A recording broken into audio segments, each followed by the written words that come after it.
ये विनाशकाल है। महंगाई, बेरोजगारी, जैसा कि माखन जी ने कहा, खाद्य पदार्थों पर जीएसटी, इसके खिलाफ हमने अपनी आवाज उठाई है संसद में और संसद के बाहर। 2 हफ्ते तक बहस से भागी मोदी सरकार, और जब हमने हमारा प्रदर्शन जो होने वाला है परसों दिन, उसको रोकने के लिए आज से ही शुरुआत गृह मंत्री और जो गृह मंत्री जो कब्जा है दिल्ली पुलिस, दोनों साथ मिलकर यहाँ जो पुलिस बल आए हैं हमारे पार्टी के सामने, हमारे दफ्तरों के सामने, हमारे नेताओं के घर के सामने, ये बिल्कुल साफ है कि प्रधानमंत्री भय की राजनीति, प्रतिशोध की राजनीति, धमकी की राजनीति में विश्वास रखते हैं। ये लोकतांत्रिक तरीका नहीं है। हम भागेंगे नहीं, हमें चुप नहीं कराया जाएगा, हम अपनी आवाज उठाते रहेंगे। हमारा प्रदर्शन परसों शांतिपूर्वक प्रदर्शन जरूर होगा मोदी सरकार के आर्थिक नीतियों के खिलाफ, उनके विभाजनकारी नीतियों के खिलाफ हमने तो प्रदर्शन किया है, पर परसों का प्रदर्शन का एकमात्र मकसद है आर्थिक जो नीतियां हैं मोदी सरकार की, महंगाई जो बढ़ी है, बेरोजगारी बढ़ा है, खाद्य पदार्थों पर जीएसटी लगाया गया है, अग्निपथ योजना लाई गई है बिना चर्चा के, और जो हम दो हमारे दो कुछ चुने हुए पूंजीपतियों के लिए जो आर्थिक नीतियां बनाई जा रही हैं, उनके खिलाफ हमारी आवाज परसों उठेगी। हमें चुप नहीं कराया जाएगा, हम चुप नहीं रहेंगे, हम धमकी से बाहर नहीं भागेंगे, और ये प्रतिशोध की राजनीति के खिलाफ हम लड़ते रहेंगे। अभी अजय माखन जी और सिंघवी जी आपके सवाल का जवाब देंगे। हाँ जी।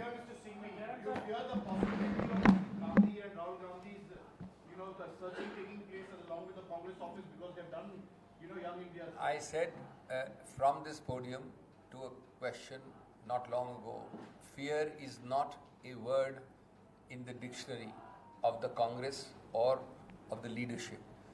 Let me tell you that the fear lies exactly in the opposite direction.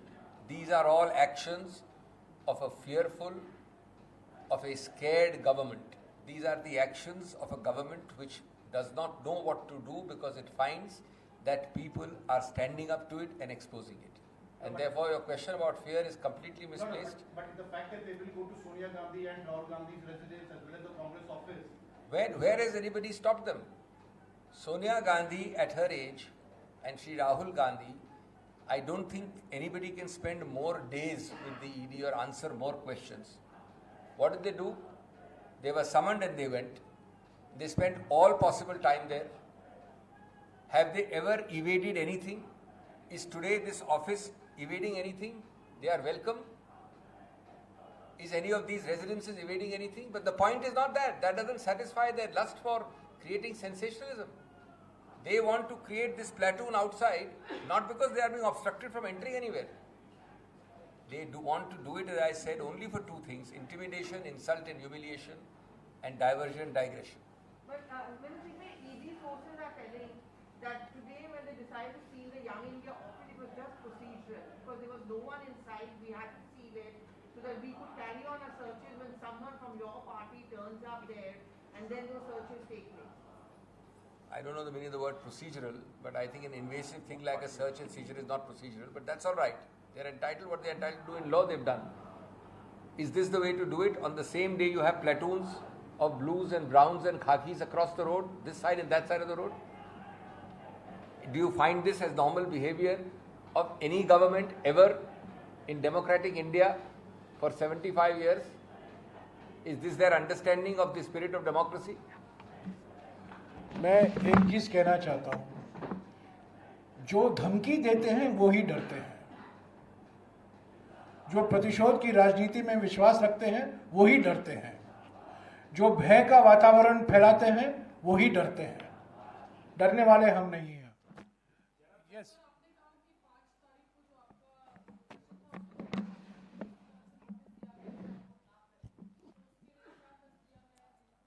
देखिए, हम लोग AICC से प्रधानमंत्री निवास की ओर मार्च हम लोगों का करने का कार्यक्रम है और उसी तरीके से राष्ट्रपति भवन के लिए संसद से हमारे सांसद जाएंगे और हम लोग देश की जनता के हितों की आवाज़, देश की आवाज़, महंगाई, बेरोजगारी और खाद्य पदार्थ के ऊपर GST लगी है, इसके खिलाफ में हम इस आवाज़ को उठाते रहेंगे। और ये बहुत दुर्भाग्यपूर्ण है कि आज जो भी कार्रवाई हो रही है, जो भी भाजपा की सरकार कर रही है, वो केवल और केवल हमको डराने के लिए, कांग्रेस पार्टी को डराने के लिए और साथ साथ के अंदर माहौल को दूसरी तरफ ले जाने के लिए, ताकि कोई महंगाई और बेरोजगारी की बात मीडिया के अंदर, चैनल्स में, चर्चा के अंदर, नैरेटिव जिसको इंग्लिश में कहते हैं, वो बदलने की कोशिश करी जा रही है। उसके अलावा कोई और बात नहीं है। क्या सिद्धार्थ?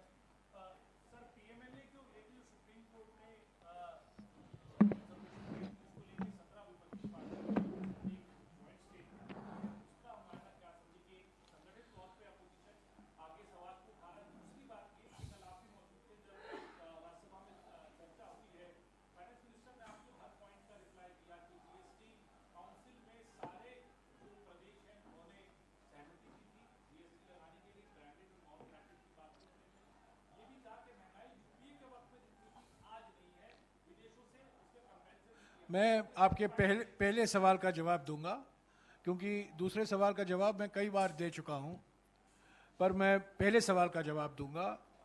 आज 17 विपक्ष पार्टी, जिसमें TMC और आम आदमी पार्टी भी शामिल है, 17 राजनीतिक दल और एक इंडिपेंडेंट राज्यसभा के सांसद श्री कपिल सिब्बल जी ने इस All right, so that's Congress leaders raising multiple issues. They're not quite addressing the issue of the Young India office at Herald House being sealed, but they're saying that everything that's transpired in the last 1 hour is with a view of silencing the Congress's voice, and they're linking it also to the August 5th protests that the Congress party was planning on issues like price rise and more. Charan Singh Sapra of the Congress party is joining me. Professor Gargi Nandi Roy is also with us. Mr. Sapra, let's address the issue at hand. Does the Congress party have a problem with the sealing of Herald House? See, we don't have any problem, but the way things are going on, it looks clearly that this is an act of vengeance by an authoritarian regime. And you know, the way they are acting, I would like to say that the puppet has performed as the puppeteer desired. The whole thing is going on as if there is a big boss show and every agency wants to please the big boss.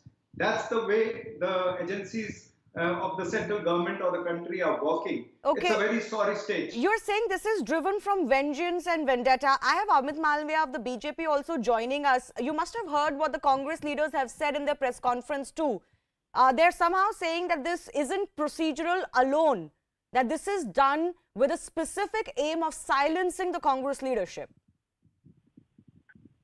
The truth is, Shivani, that the BJP or the central government need not do any of this. This entire investigation is being done after the instructions of the courts. The first FIR against the Gandhis was filed in 2013 when the UPA was in power. Despite the UPA being in power, we went to the courts and the courts ordered that an FIR be registered. Both Sonia and Rahul Gandhi are currently out on bail. And this property that has been sealed so because there is an investigation going on. There was nobody in the Young India office from what the media reports suggest. But interestingly, since 2011, when the UPA was in power, the Ministry of External Affairs and TCS, which does the processing for the passports, has been paying as much as 87 lakh rupees per month as rent to associated journals. So the UPA under Sonia Gandhi rented out the AGL property, which was again owned by the Gandhis, and this money was being paid out. So the loot of public money could not have been more brazen than this, where on the instructions of Sonia Gandhi, who was the super PM in the UPA era, the MEA and TCS took the National Herald building for passport and eventually were paying out as much as 87 lakh. No, those facts have come out in light. But today the money. Congress party, Amit Malviya, has also alleged that, vast numbers of police forces and others surrounded the AICC headquarters and 10 Janpath, and they are treating Congress leadership as terrorists. Can you respond to that? Well, I'm not quite sure if there is any merit in that kind of allegation. Every political party's office has the requisite security. If there is a movement which necessitates higher security or there is a certain threat perception, then that security is provided. If the Congress does not want to have it, they can actually tell the cops that they don't want any security at the AICC headquarters, and that would be taken away. But if there is a movement and there is a certain perception that the office needs to be protected, then the police will do what is required, because after all, maintaining law and order is the responsibility of the Delhi police. I mean, the Congress cannot dictate security imperatives of the national capital. Okay, I leave it at that. Amit Malviya, I do thank you for joining us. We will get more of from the BJP. But Charan Singh Sapra, I'm coming back to you. Why this, why is it being projected like heavens have fallen just because the Young India office has been sealed? It is under investigation. It has been done before. It will happen for others too. Why this precipitation of a calamity in the national capital?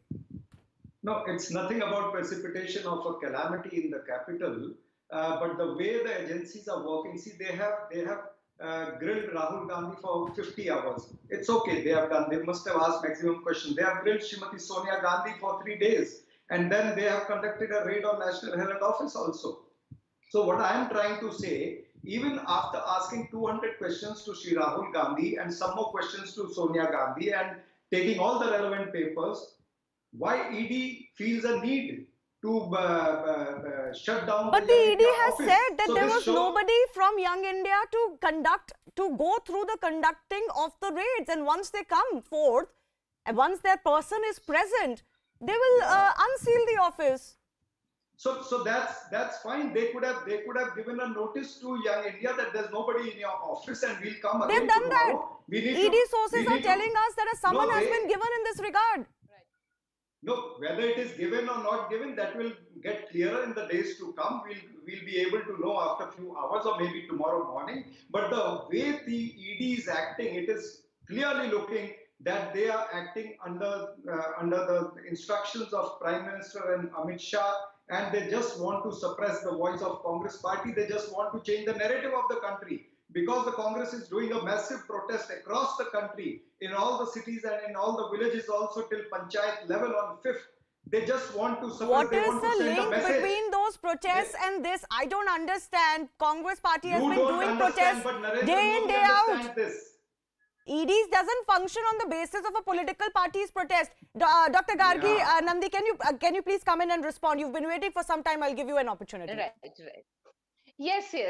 Ma'am, they are forgetting that it was the Supreme Court which had rejected the quashing of criminal procedure, and back in 2015 December, do you know what the High Court had said? That the accused had questionable conduct, smacking of criminality and a fraudulent favor. So will the Congress person talk against the courts also? And ED is doing a job during investigation. Properties are sealed. Even it happened in Partho's property in Kolkata. Is it wrong? Ask the Congress person.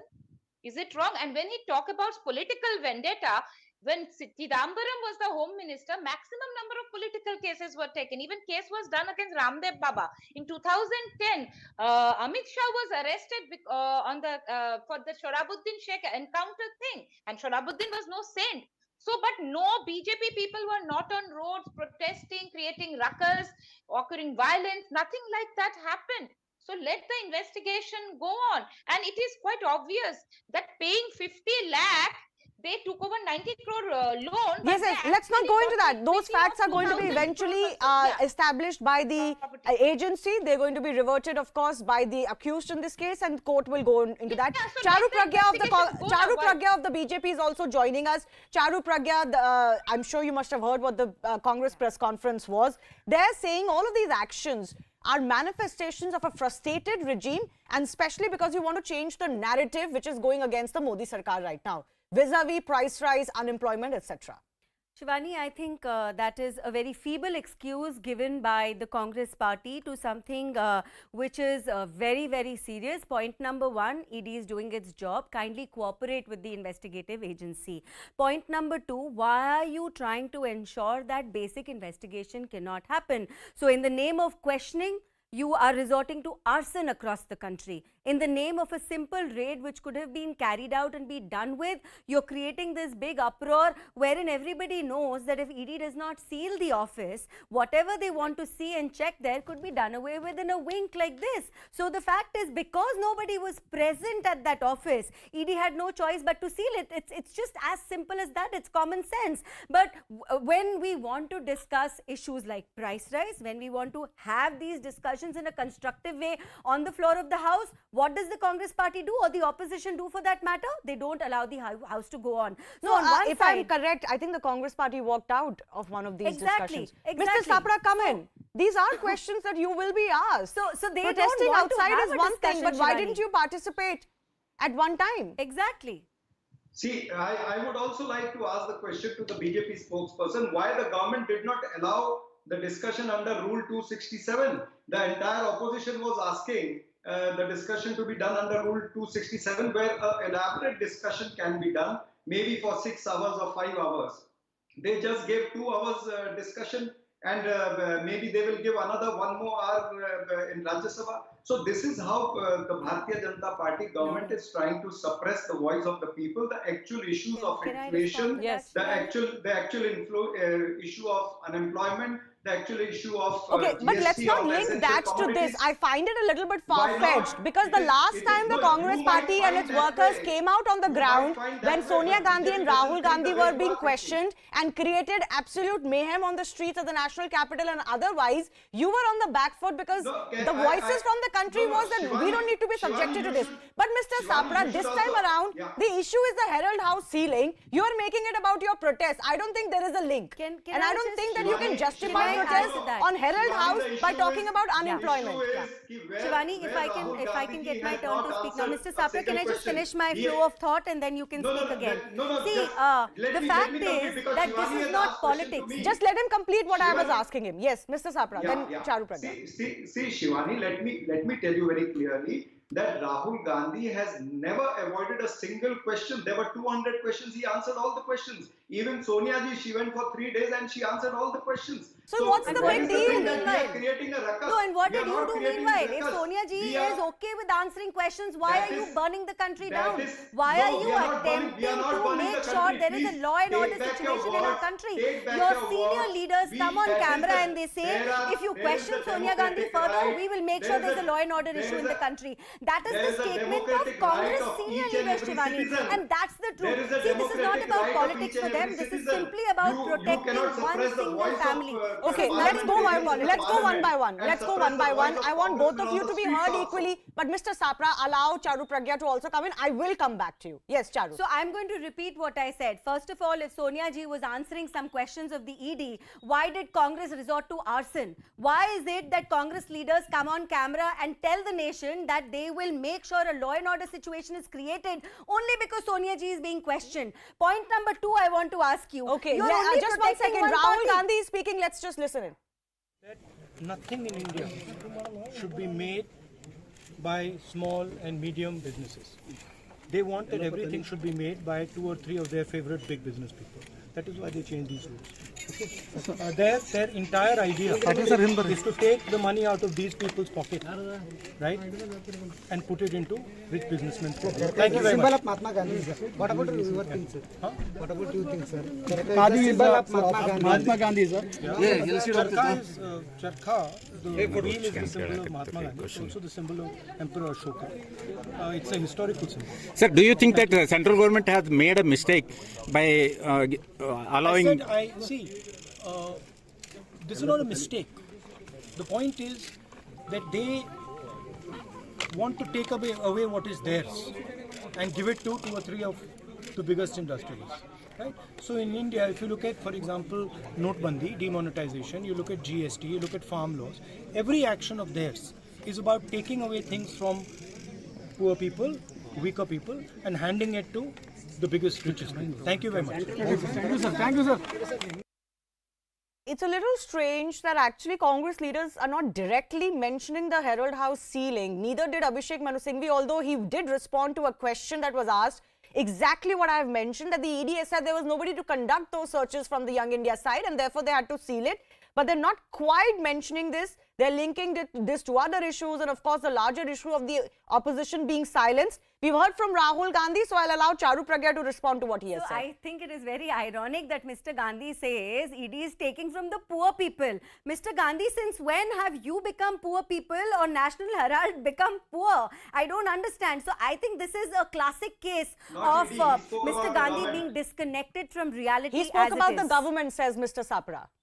Or even if he spoke about the government, at a point like this, I think he needs to remember that this government is doing more than has ever been done for the people of this country, the poor people of his country. It was his party which came up with the motto of Garibi Hatao, and all they did was make sure that they get richer and richer, which is why the National Herald case is alive today. Mr. Sapra. Yeah, that's why 80 crore people out of 130 crore, they are taking their food grains from the PDS system for free. That's why the country is progressing. That's what Charu Pragya wants to say. No, one minute. You can't. Let me finish. The issue is, you were talking about Asan. Asan is, you know what? The Gujarat rights, the Delhi rights. That is called Asan. This was not Asan. This was the democratic right of every congressman and every citizen of India, that they can protest, they can raise their voice. This is the legitimate right given by Dr. Babasaheb Ambedkar under the Constitution. You want to suppress our voice in Parliament also, and you want to suppress our voice on the streets also. Okay, Mr. Sapra, let me come in now. One second. Let me come in now. Mr. Sapra, one of the allegations the Congress party continues to face is that you are projecting as if the Gandhis are above the law. Everything that is happening is something that the agencies have done against several other people in the country and political leaders, including sealing of properties linked in an investigation. No heavens have fallen. And I have a figure for Mr. Sapra. Let him respond. Can I? The law is equal. The law is equal for everybody. We believe in that. But the fact of the case of National Herald is that this case is going on since 10 years. And since 10 years, so are so many other cases, sir. That's not a defense. Please let me conclude. Let me conclude. In 2015, this case was stopped, and then again it was reopened by the favorite officers of Narendra Modi in 2016. That's how this case is going on. There is no FIR in 10 years. So what is the ED pursuing? Why don't you listen to the hearing that went on in the Supreme Court? The Supreme Court has made very specific observations about PMLA, the way the Act is used, the way ED functions. So ED is entirely in its right to carry on with these investigations. Now kindly don't speak over me, because I have a figure to give you, Shivani. When everybody, especially Mr. Sapra, talks about ED, Mr. Sapra, number sun lo. So in ED raids in the last 8 years, you know how much money has been recovered from the homes of opposition leaders? 1,04,845 crore. Zero लगा के बताइए Mr. Sapra. ये आप जैसे नेताओं के घरों में से निकला हुआ पैसा है. This is money which belongs to this nation. This is India's money, which is being hoarded by opposition leaders. So when you question ED raids, you actually cannot question it when money is being recovered. The proof is in the pudding. Mr. Sapra. Money is not being recovered from any Congress leader. You can't relate the case of Partha and Congress together. This is number one. I spoke of 8 years. I spoke of 8 years. You spoke about 8 years. That's what I'm coming to now. You said about. And I'll also tell you about the democracy that you're mentioning. Okay, let him complete. Let me complete. Why ED is not raiding those industrialists जिनका आपने 13 लाख करोड़ रुपया माफ किया है? The Adanis, the Ambanis, the Nirav Modis, the Mehul Choksis, 13 lakh crore you have written off those money. Why you're not raiding them? Why you're not? What happened about Piyush Jain, the person who was raided in Kanpur, and ED recovered 275 crore rupees cash from him? He has been left on bail. Which BJP leader helped him to get a bail? You please ask your senior leaders. Okay, first of all, Rahul Gandhi is also on bail. So bail is also an administrative judicial procedure. More importantly, I want to talk about the free speech and democracy you mentioned. Right? In your brand of democracy, can I just let's give both of you equal space. You had your say. Yes. So now, in your brand of democracy, a senior Congress leader says if you touch Sonia ji, there'll be a law and order situation. That's your freedom of speech. In your freedom of speech, one of your Congress MLAs from Karnataka says we have earned enough money to last us for 2, 3, 4 generations of our families. Let's be on the street today to support Sonia ji. Now, this is your freedom of speech and this is your kind of democracy. Tell me, which of these two statements you agree with? Are you okay with creating a law and order situation in our country because you think one citizen is above the law? Or are you supporting the statement of your MLA who says he's earned enough money to last him for 4 generations? You need to remember the cash recovered from Bangaru Lakshman. You need to remember. Can you answer the questions I'm asking you, Mr. Sapra? Please. No, but see, every case is independent. If you're going to interlink them, then I will have 20 things to talk about. I am specifically talking about the National Herald case and everything that has transpired about this case. Only this case. No, can you just stick to the matter at hand? Because I'm specifically asking you questions about the National Herald case. These two statements were made by your leaders during the course of investigation in the last 10 days. Was it going to Amit Shah or was it going to Narendra Modi? नहीं देखिए अब now Shivani he chooses to ignore the very point. Let's not go around in circles. Listen, corruption is a very important and a very big and serious issue in this country. Every year we have scams after scams coming out, and in many of those cases governments don't act, the courts have to direct investigation. Now this case, let's focus on the Herald House and the sealing that has taken place. I come back to the fundamental question, Mr. Sapra. How can the Congress party create a hue and cry when it's just a procedural sealing? These bodies, these Young India and others limited, are under investigation. Till investigations and searches complete, they'll obviously seal this property, no? No, whether they will seal or not to seal or why they should seal, that will come, in the due course of process. But the issue is the way the central agencies are dealing with the issue of National Herald for 10 years. What is the way? Describe that way. 1 second. Describe the way. Describe the illegality. I'm describing. Yeah. And the way ED is targeting only the opposition leaders. In last 8 years, she was talking about cases. 5,422 cases of PMLA, out of which 401 only action was taken. And sir, I take that point, but please explain to me how the agency is doing wrong to you in this case, in this investigation. No, the question should be raised when the agency's conviction rate is 0.5%. Sir, that question has been raised. We have discussed it, debated it. And the Supreme Court has talked about it. Are you also above the Supreme Court now, Mr. Sapra, not just the Indian law and order situation? Are you also above the Supreme Court now? We are still answering. Do you understand what is written in the PMLA, which was re-established by our Honorable Supreme Court only last week? And you should also understand. Mr. Sapra, simple question to you. Are you aware of what is written in PMLA and what the Supreme Court said last week? And including Aam Aadmi Party, they have signed a document whereby they have said that review should be done of this order. This is also the fact. Okay. So in democracy, we have all the right. Sir, you have the right. I once again ask the same question. What is the objection to the sealing of the Young India office? That's the point. That's what we're discussing today. That's why this press conference was organized, even though the Congress leaders don't want to directly address that issue. They want to talk about everything else. Professor Gargi has been waiting. One second. Professor Gargi, we've been seeing an escalation from the Congress party as this investigation is mounting. On one side, they say we have nothing to hide. But when Rahul Gandhi gets called, we see protests, including arson. Mr. Sapra might want to deny that. We did see it. When Sonia Gandhi gets called, it was a little reduced because they had learned from the lessons, but it was still happening. Now the the Herald House is sealed. Again, there's an escalation. This is all building up to if at all tomorrow there is further action in this case, if for example, as some are suggesting, there could be further raids linked to the Gandhis, in other words, their residences or their properties, or if there are any arrests made in this case. Right. Can I come? Yes. See, as you say, this is a very much a procedural thing. And when the Congress people repeatedly say that what about that person, what about X or what about Y, that means they are accepting that corruption has happened in the Congress. So they are now asking why not arresting that person, why not calling? Isn't it so? And another thing, why ED takes time, I'll also tell you the data in 2019, in 8 months, ED has a stellar performance of 11 convictions. That is also there.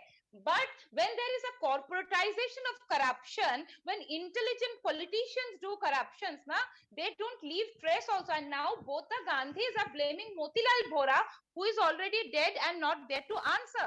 So it is not very easy even for the agencies, because people who have done, they're intelligent people. They do it in an intelligent manner. So that's why it takes time. Final question to our political guest. Mr. Sapra, my final question to you. There have been some statements that have come out from Congress leaders, including some statements that have been put on social media, that talk of virtually a war, a revolt, a war against these actions. Is this the language that the Congress party should be speaking? If this is but any other investigation and you have nothing to fear, why this language? It is not a war against these actions. It is a war against the price rise. It's a war against inflation. It is a war against GST on essential commodities. It is a war against the rising unemployment in the country, which Narendra Modi doesn't want to address. And he just wants to attack Congress party just to, demoralize our workers, demoralize our leaders. Okay. The siege mentality that the Congress leaders talked about. Charu Pragya, please respond to that. You have virtually created an atmosphere of terror for the entire opposition. This is not just the Congress party talking, and at the center of that is, of course, the agencies raiding one, opposition leader every week, if not every day. And Shivani, the agencies don't come back from these raids empty-handed. As I said, where there is a fire, there will be smoke. Sir, please let her allow. Sir, we're finishing. Please let her allow. Let her finish. Exactly why the agencies are there. Any intelligent person will understand that for an ED to conduct a raid, it does its research foolproof, and only then they go into raid. Most importantly, while the Congress is hiding behind talking about price rise and whatnot, they don't allow the parliament to run and are on the streets only saying one name, Sonia. Doing something about the case on Hemanta Biswa. Mr. Sapra, can you that also? Very quickly respond to that. Why are no BJP leaders under investigation? No, and why are they not? I will tell you why. Because every time an investigation happens, no ruckus is being created on the street, sir. They are complying with whatever the investigative agencies need them to do. They are there supporting our constitution and our investigative agencies, not behaving like you. Don't want to investigate Hemanta Biswa. No, they are not behaving like you. They are all saying, please come and investigate and we will cooperate fully. Let's leave it at that. Let's leave it at that. I've run out of time. Let's leave it at that. I do thank all of our guests for joining us. We will, of course, continue to track the responses that are coming in. Let's slip into a very short break, and news and updates continue in just a bit.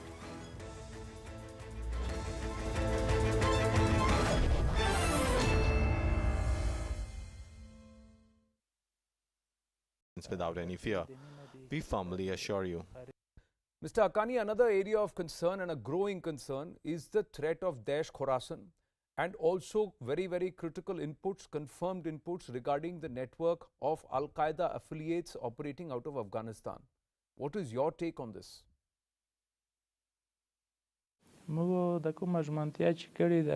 As we have promised to the world, also the Islamic world is in arms against the ISIS. To control and throw it out, many steps have been taken. With regard to Al-Qaeda, it has no presence in Afghanistan and is no more a threat, and the world is required not to feel threatened about the already dead outfit. Some Western forces which are trying to destabilize the country are being taken care of by the Islamic Emirate of Afghanistan to control and contain these forces. You say that the Al-Qaeda are not a threat and there is a concerted effort to also quash the Daesh. But what steps are you taking as Interior Affairs Minister and also Taliban to stop Afghanistan from becoming a global terror hub again? Because that's the biggest concern.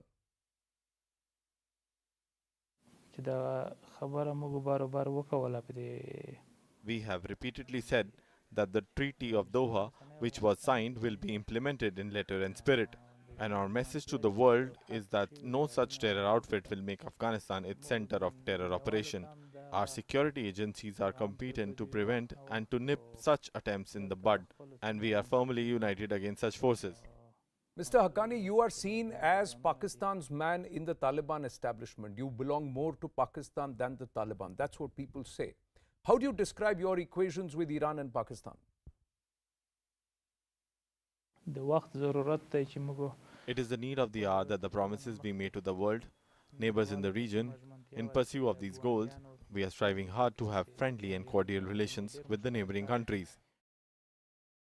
Would you like to clarify your position and where you as Interior Minister of the Islamic Emirate of Afghanistan stand? And this is for the Indian audience. Bismillah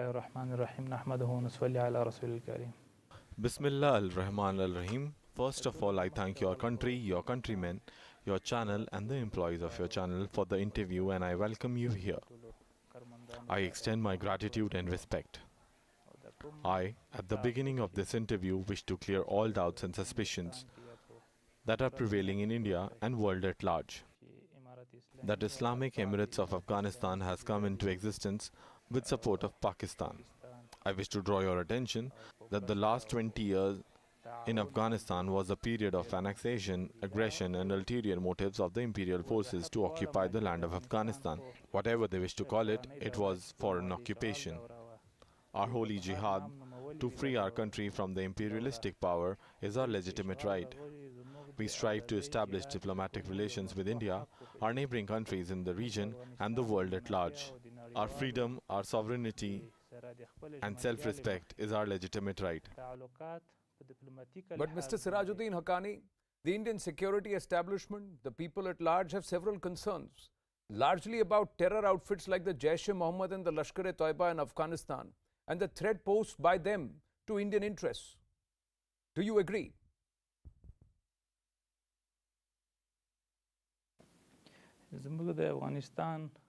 Afghanistan was at war with external forces since 40 years, and the last 20 years we have been fighting the world for our legitimate right. Our soil is not meant for foreigners, but it belongs to the people of Afghanistan. And we have assured to the neighboring regional countries and to the world that the soil of Afghanistan will be used against any of the countries of the world. But Mr. Haqqani, our security establishment, our intelligence agencies have confirmed locations, specific locations with latitude, longitude, coordinates of Jaish and Lashkar camps operating out of Afghanistan soil. You are in charge of security in Afghanistan. You are the Interior Minister. So let me ask you this. If at any stage, if the Indian government gives you specific coordinates and locations of these camps, will you be able to act and operate together with the Indian agencies?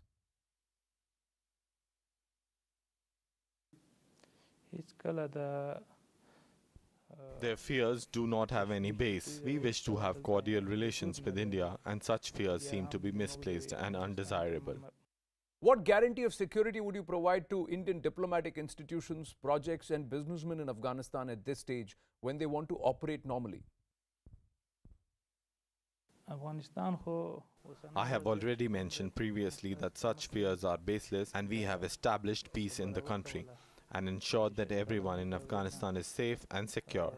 We have ensured that the business establishments, national institutions and foreign investments are safe and secure. We have security forces in place to provide security to these establishments, including all the diplomatic institutions. There is no credible fear for the projects, investments.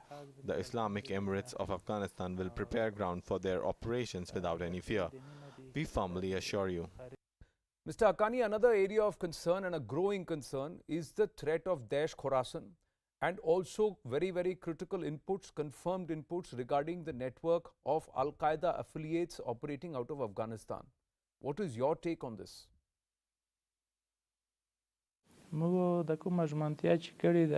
As we have promised to the world, also the Islamic world is in arms against the ISIS. To control and throw it out, many steps have been taken. With regard to Al-Qaeda, It has no presence in Afghanistan and is no more a threat, and the world is required not to feel threatened about the already dead outfit. Some Western forces which are trying to destabilize the country are being taken care of by the Islamic Emirate of Afghanistan to control and contain these forces. You say that the Al-Qaeda are not a threat and there is a concerted effort to also quash the Daesh. But what steps are you taking as Interior Affairs Minister and also Taliban to stop Afghanistan from becoming a global terror hub again? Because that's the biggest concern.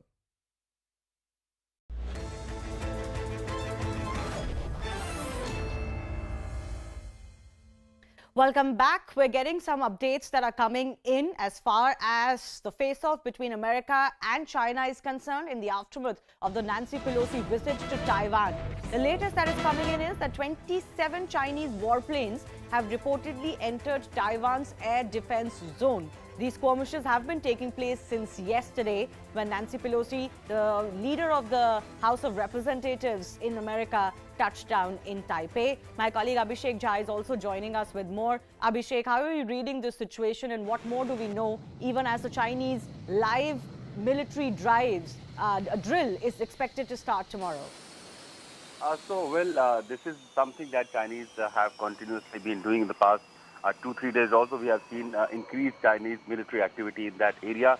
In fact, till 6 August, China has announced that they will be doing military drills in and around Taiwan Strait.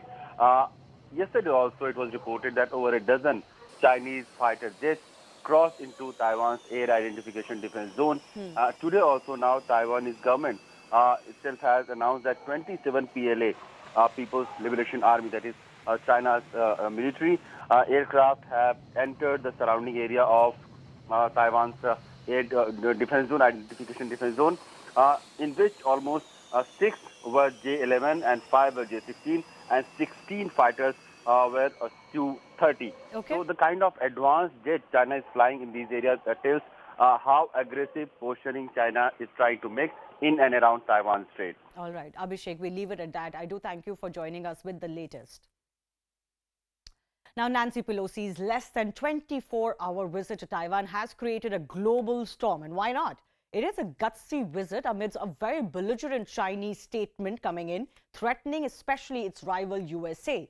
While there is a sense that the Biden administration, arm of the American politics, was keen to downplay and distance itself from the Speaker of the House visit, there is no doubt that this visit does give the message that it is America, indeed, that is standing by its friend Taiwan in its territorial, ideological and civilizational fight against communist China.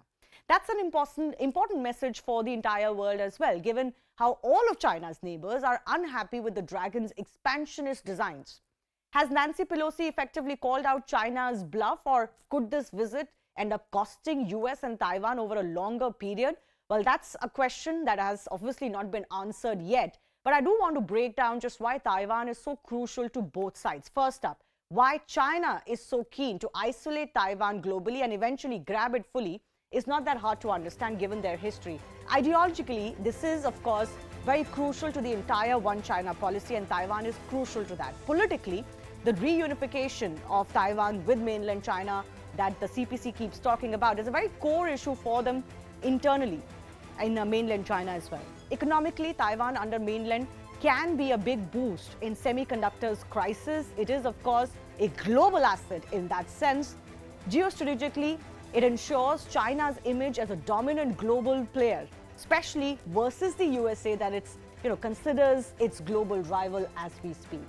But the world, especially US and its allies, cannot allow China to take full control over Taiwan, and here is why. Loss of Taiwan to China means loss of face for America in global geopolitics. This is a pitch battle of democracy versus communism too. American values versus PRC propaganda. America cannot allow China's alternative democracy model to spread beyond China and its borders.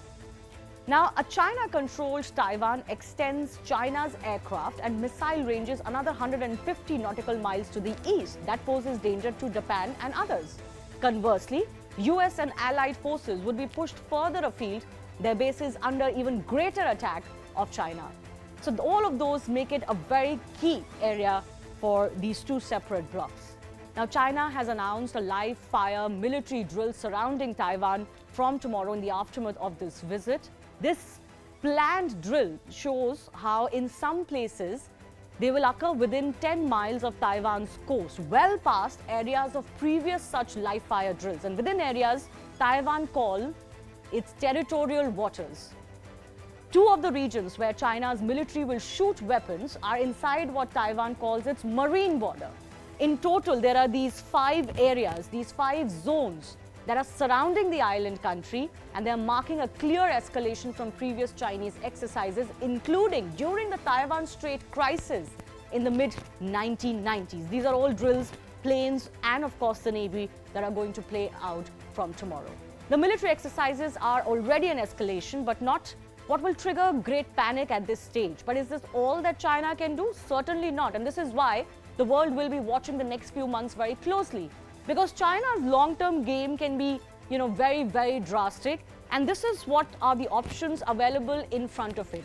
Now, the China can invade some or all of Taiwan's outlying islands. That is one option. In fact, that could be the first step that China could take as far as showing itself to be doing something is concerned. Seizure of the strategically important Penghu archipelago is another important aspect, an important step that the Chinese can take. Of course, all of these will be escalations, and we don't know if they will be taking these steps. They can also implement a full blockade of the Taiwan Strait to precipitate a crisis. Some of the more serious steps that China can take is use air and missile strikes to take out key military and civilian infrastructure. Whether it will do it or not, whether there's more of cost for China if it does it, of course, those are big questions. And finally, the final step could well be bombing Taiwan's population into submission, because remember, in the air, the Chinese have much greater strength than the Taiwanese. Let's listen in to the important message that Nancy Pelosi sent while she was in Taiwan. She has, of course, since left for her rest of the Asia trip, and also how the US and China were sparring over this visit. America stands with Taiwan. It's important to note that members of Congress, several of them had made trips just earlier this year. I think that whatever China was going to do, they will do in their own good time. What excuse they may use to do it is another thing. Democrats and Republicans, House and Senate, both sides of the aisle, united in our support for Taiwan. And now more than ever, America's solidarity with Taiwan is crucial, and that is the message we are bringing here today. Protect our people as well as global security, economy to spread prosperity in our own country and others, and governance are 3 principal pillars of our travel. They think in a strategic way about how to work together. They came here, we all did, to listen, to learn from you as to how we can go forward together. And so now we look forward to our conversation about how we can work together, learning from you and sharing some thoughts ourselves on how to protect the planet from the climate crisis. The United States will not seek and does not want a crisis. We are prepared to manage what Beijing chooses to do. At the same time, we will not engage in saber rattling. We will continue to operate in the seas and the skies of the Western Pacific as we have done for decades. We will continue to support Taiwan, defend a free and open Indo-Pacific, and seek to maintain communication with Beijing. 我要告诉大家的是，这是一场彻头彻尾的闹剧。美方打着所谓民主的幌子，在干着侵犯中国主权的勾当。台湾的蔡英文之流，抱着美国的粗腿不放，背弃民族大义。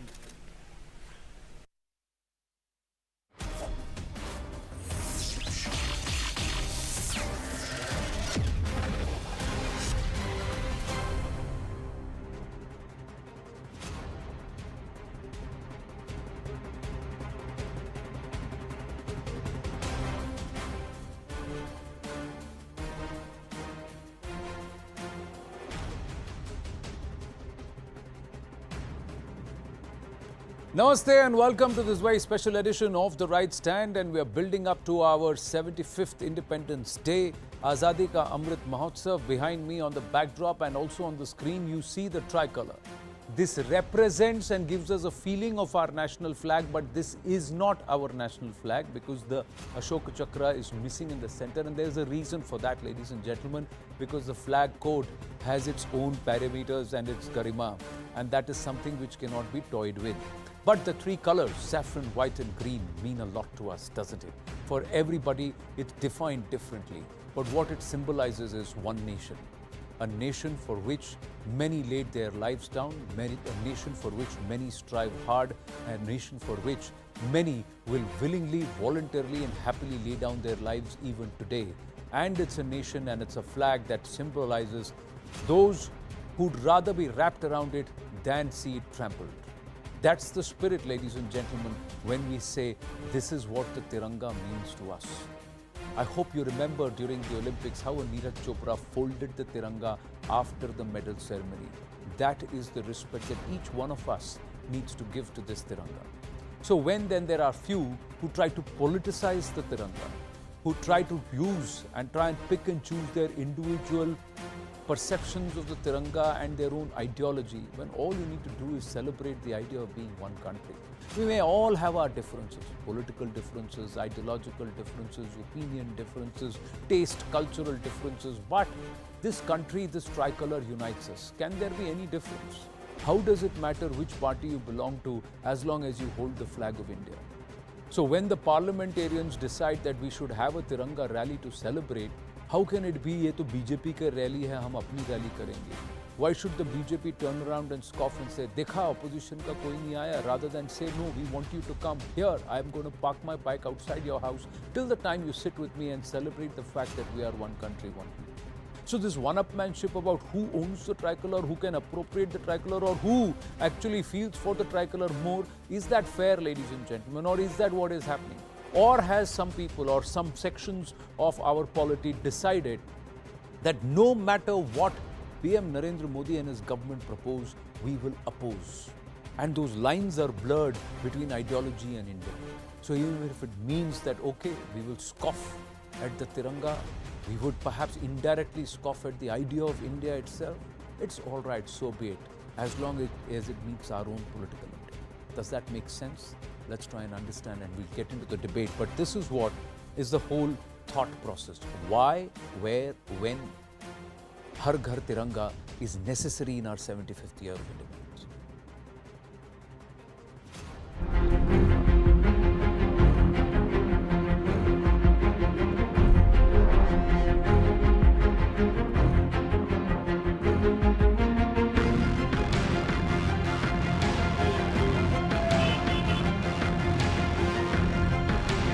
चिट्ठी सबको लिखी, उनको बुलाया गया, लेकिन उसके बावजूद अगर नहीं आए तो मैं चाहता हूँ ये उनका नुकसान है, लेकिन देश तो आगे बढ़ेगा। तिरंगा तो हम सबकी आन बान और शान है, उसमें पार्टी का और इन सब चीज़ों के कोई मायने नहीं है। हम लोग अपना अपना मनाएंगे, ये बीजेपी का अपना पॉलिटिकल एजेंडा कैसे लेंगे?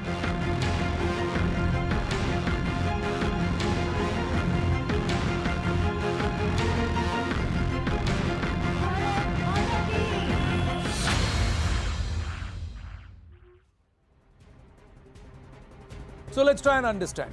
What is the government saying? What is the opposition saying? It's about celebrating the Tiranga, but there are political daggers that are out. There's politics over our tricolor, ladies and gentlemen. The opposition says, why should we accept BJP's political agenda? वो अपना झंडा लगाएंगे, हम अपना झंडा लगाएंगे. The government stand, it's not a party program, it is an event for India. All of parliament together should have been part of it. The opposition is saying Tiranga is being used as a political tool. They are saying Rashtra-niti is above Rajniti. That's what the government's position is. And then the government here is saying flag of Parivar Tantra is now becoming bigger than Lok Tantra. But then here comes the jibe. RSS didn't unfurl the Tiranga at Nagpur for 52 years. Is waving the flag equal to patriotism? Jhanda lehraunga tabhi deshbhakt hu. That's the question that's being asked. Time to set aside ideology for the pride of Bharat, not off, for the pride of Bharat, ladies and gentlemen. That's the point of view. They're saying, किसने कब झंडा लहराया नहीं लहराया is not the point. आज क्या point है? What do you believe in our 75th year? Does this tricolor matter to you? Are you committed to the tricolor? Are you putting the nation first and the tricolor first? And is not the flag the symbol, the foremost symbol of nationhood, to instill nationhood? Let's dive into the debate. Why choose ideology over Bharat is a question that we are asking.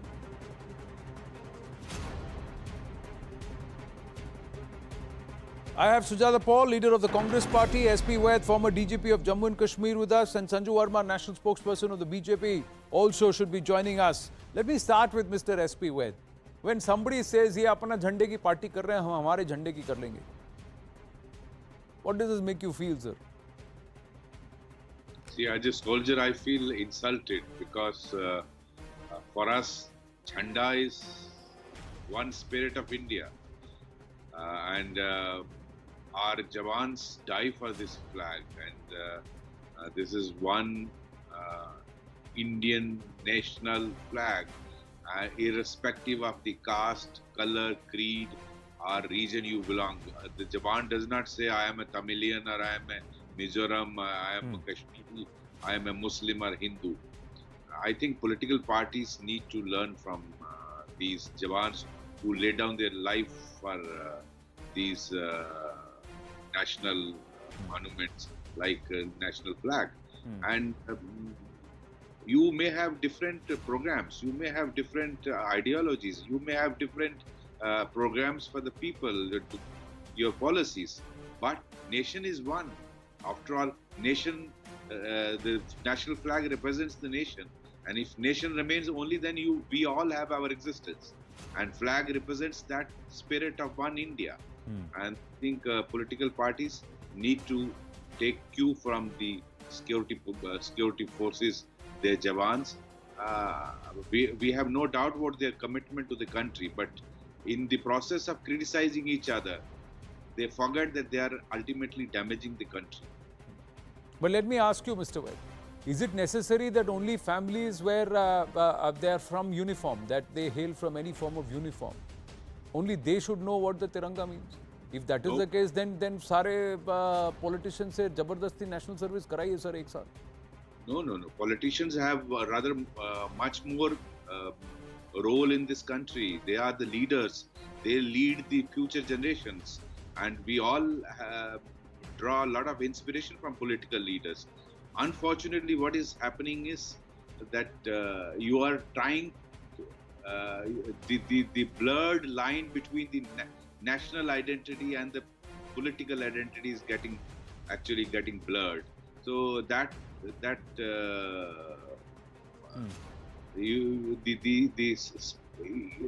we need to distinguish between what is my nation and what is in the interest of my country. What is my country's future course? What is my country trying to achieve together as everyone, all Indians together? That is one spirit. But you may have different programs as political parties. You may have different programs for different ideologies. But I think as one nation, we are all together. We are all one Indian nation. And this, I think we all should be one. And political parties have a great role to play. And rather, we all look towards them. So my humble request is, a civilian is a soldier in civil dress in this country, and he has as much respect and role for the national flag as any soldier has. Sujata Paul?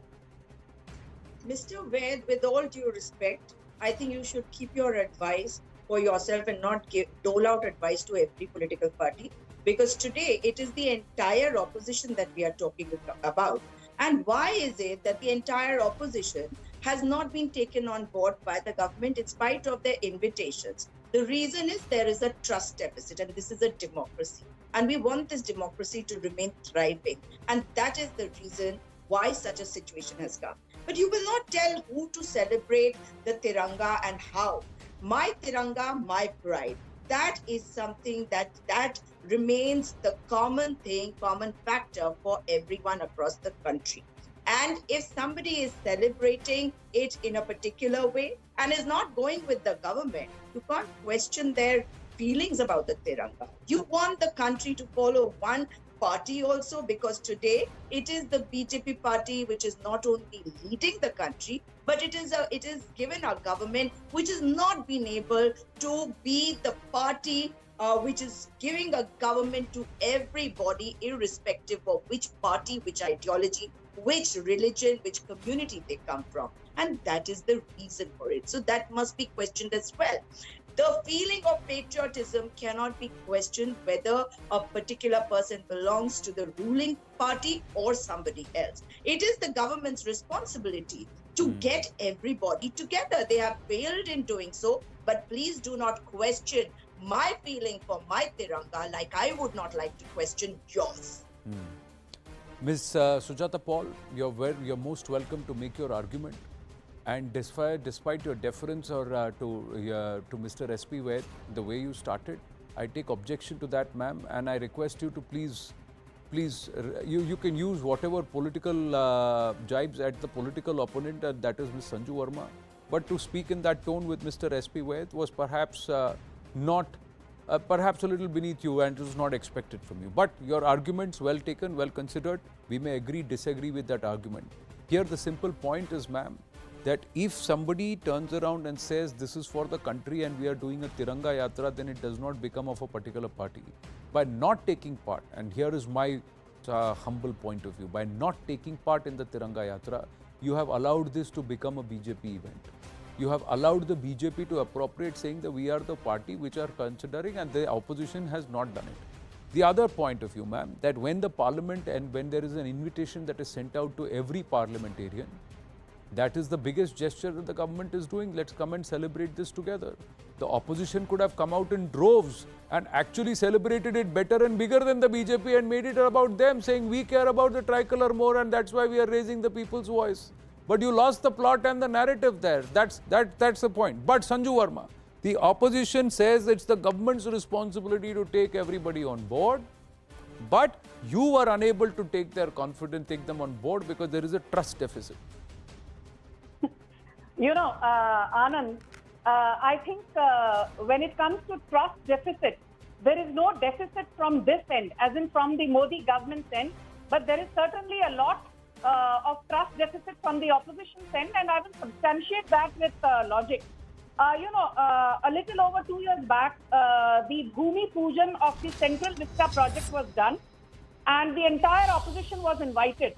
And it is, you know, with much anguish that I have to say that barring the Biju Janata Dal and a few other members from the AIA-DMK, most of the opposition members chose to boycott that event. Then, you know, we had the Constitution Day celebrations last year, and the entire opposition was invited. And again, on Constitution Day, barring a few stray members from the opposition, they chose to boycott the proceedings, lock, stock and barrel. Now, when it comes to, you know, commissioning and inaugurating the new lion emblem on top of the new parliament building, which will be ready in a couple of months from now, again, the entire opposition was invited, but they chose not to attend. And then later on, they started whining. So the opposition has its politics based on two pillars. When you invite them, they do not engage. When you do not invite them, they choose to play victimhood.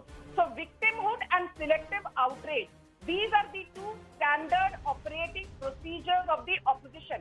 यदि हमको बुलाया है, हम जाएंगे नहीं, पर हम रोएंगे बाद में और मोदी सरकार को कोसेंगे जरूर. और यदि हमको नहीं बुलाया, तब तो खैर रोना धोना वैसे ही है. So selective outrage does not work. Selective criticism is not going to work. And you know, consistently criticizing the government even on matters of national interest, where we should be cutting aside any differences based on ideology or political affiliations and come together. I think that is the need of the hour. I mean, when you're talking of 75 years of independence, come on, Anand, as any honest, sane, tax-paying Indian, aren't we proud of the martyrdom of thousands of Swatantra Sainiks? Aren't we proud of the valor, the sacrifice of, you know, what all it took to finally come to this day, where today India runs the world's largest vaccination drive, India runs the world's largest financial inclusion program called Jan Dhan Yojana. India ran the world's largest food security program called Garib Kalyan Yojana. India today has the world's largest healthcare scheme. Even Obamacare called Ayushman Bharat. No. A lot to be proud of. No. It's not just the government schemes that needs to be proud of. No matter what, where we belong to, we owe our existence and our identity to this country. That simple, basic matter to be proud of. And this has been something that our forefathers, foremothers, all of them have fought, given their sweat, toil and blood. And to respect that, we have to keep the tricolour above all. SP Vaidji, a lot of people have noted the tone that was used for you by one of our panelists.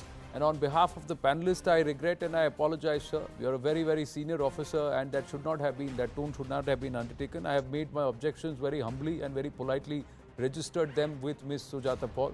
And I leave it to her if she'd want to take back that tone while she holds her argument. But Mr. Vaid, this is the point.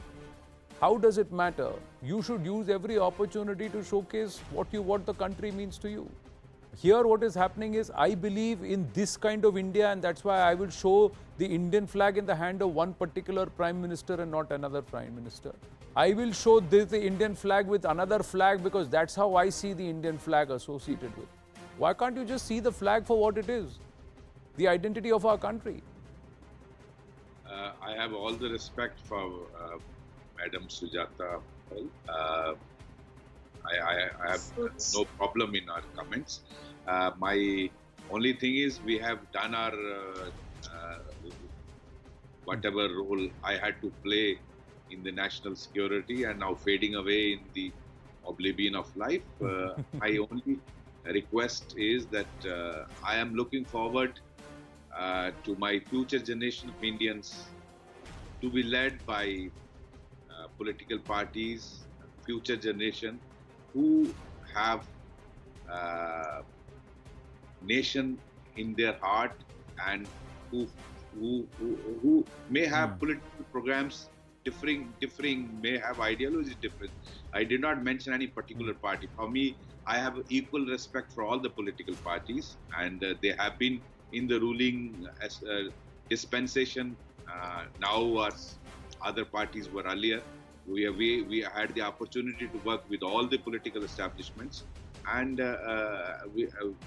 they have given leadership to this country. And for this national flag, I think the 75th Amrit Mahotsav, it is for everyone, all of us, all irrespective of political parties, ideologies, regions, religions, and we all need to be participant in this 75th year of independence, and it is a tribute to those who laid down their life to get this freedom. Sujata Paul.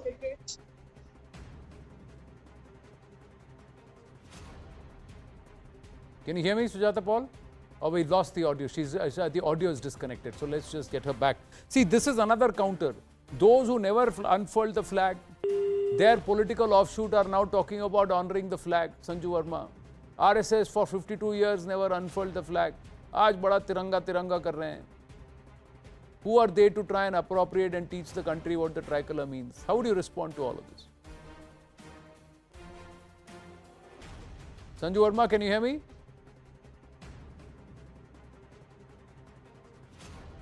Oh, we seem to have lost both Sujata Paul and Sanju Verma's audio lines through, so we'll try and get them back. But SP Vaidji, one more aspect in Jammu and Kashmir. Yes. Will there be people who will perhaps explain to the to such netas what the tricolour means? In Assam, will there be people?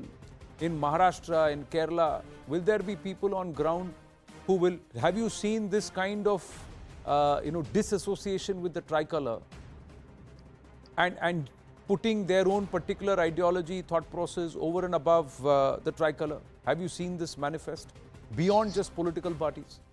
See, as far as Jammu and Kashmir is concerned, a vast majority of people have huge respect for the national flag, and I can vouch for it. There could be people, minuscule minority who have their own ideology, but national flag, respect. It commands the respect of a vast majority of Jammu and Kashmir people. And same thing I have seen in other parts of the country, whether it is Assam or Tamil Nadu. I studied in Tamil Nadu. The huge respect for the national flag in this country. Maybe people, initial years of the independence, national flag was not, everyone could not, display it or could not unfurl in their individual houses or in their individual buildings. Only after the Supreme Court, that government order and Supreme Court's order, this actually was allowed. And I think as far as respect for the national flag is concerned, there is huge respect. You could see that on the Independence Days, on the Republic Days, how people all across the country, in huge numbers, celebrated those two, both Independence Day and Republic Day. And that is the kind of response Indians across religions, across regions, across caste lines, across political spectrum have with respect for the national flag. Now I have the ladies back, Mr. Vaid, so let me go back to them and ask them the questions. You know, sometimes there are debates that you'd love to do, there are debates that you want to and you really want to get into the argument, but there are debates which sometimes you're pained to see that, you know, the Tiranga is being politicized. I've got so many of our viewers who are responding to me. Some of them are friends of mine, some of them are co-panelists or panelists who are saying, what is this country coming to and what is the opposition doing? So they had the opportunity to celebrate and say we put the country first and they have lost it. And then there are others, Sanju Verma, who are turning around and asking me this question, and I'll ask you again. So who is the BJP as a political offshoot of the RSS to claim anything about the Tiranga? Because the RSS itself did not fly the Tiranga for 52 years. You know, Anand, I'm so glad you asked me this question. In fact, I saw this coming. I completely debunked this false narrative that RSS did not hoist the tricolor for 52 years. There is a very nice article in Swarajya full of facts. And, just quoting a few lines from that article. In fact, way back in 1937, the much maligned Veer Savarkar was one of the very few to hoist the Indian flag in Pune. This was in 1937. And it is said that in 1936, after the faithful session of the Congress, while some leaders of the Congress were averse to hoisting the flag because us time Bhagwa Dhwaj tha, we did not have the flag in its current form. Mr. Keshav Baliram Hedgewar actually hoisted the tricolor after the faithful session of the Congress in 1936. And this is not Sanju Verma saying it. This is there in the works of Deen Dayal Upadhyay Institute, and this is also mentioned by K.R. Malkani, one of the very famous public intellectuals. He's written a whole lot of books saying that the RSS actually was the first one to respect the flag. Or aapko aur ek cheez bata do, before officially we got independence on 15th August 1947, and interim government under Jawaharlal Nehru was already in place 6 months prior to that. Yes. And do you know, when Jawaharlal Nehru was the interim Prime Minister, he was given an option, but he chose not to hoist the tricolor, Anand. He chose to salute and hoist the Union Jack. So this whole narrative, कि भाई स्वतंत्र संग्राम पर सिर्फ कांग्रेस की ठेकेदारी है, ये narrative, so this has been completely. See, I'll tell you what. But here is my point. Even as Sujata Paul comes, what happened before 1947? What happened in 36, 37, 38, 39? What happened even in 2007, 2008?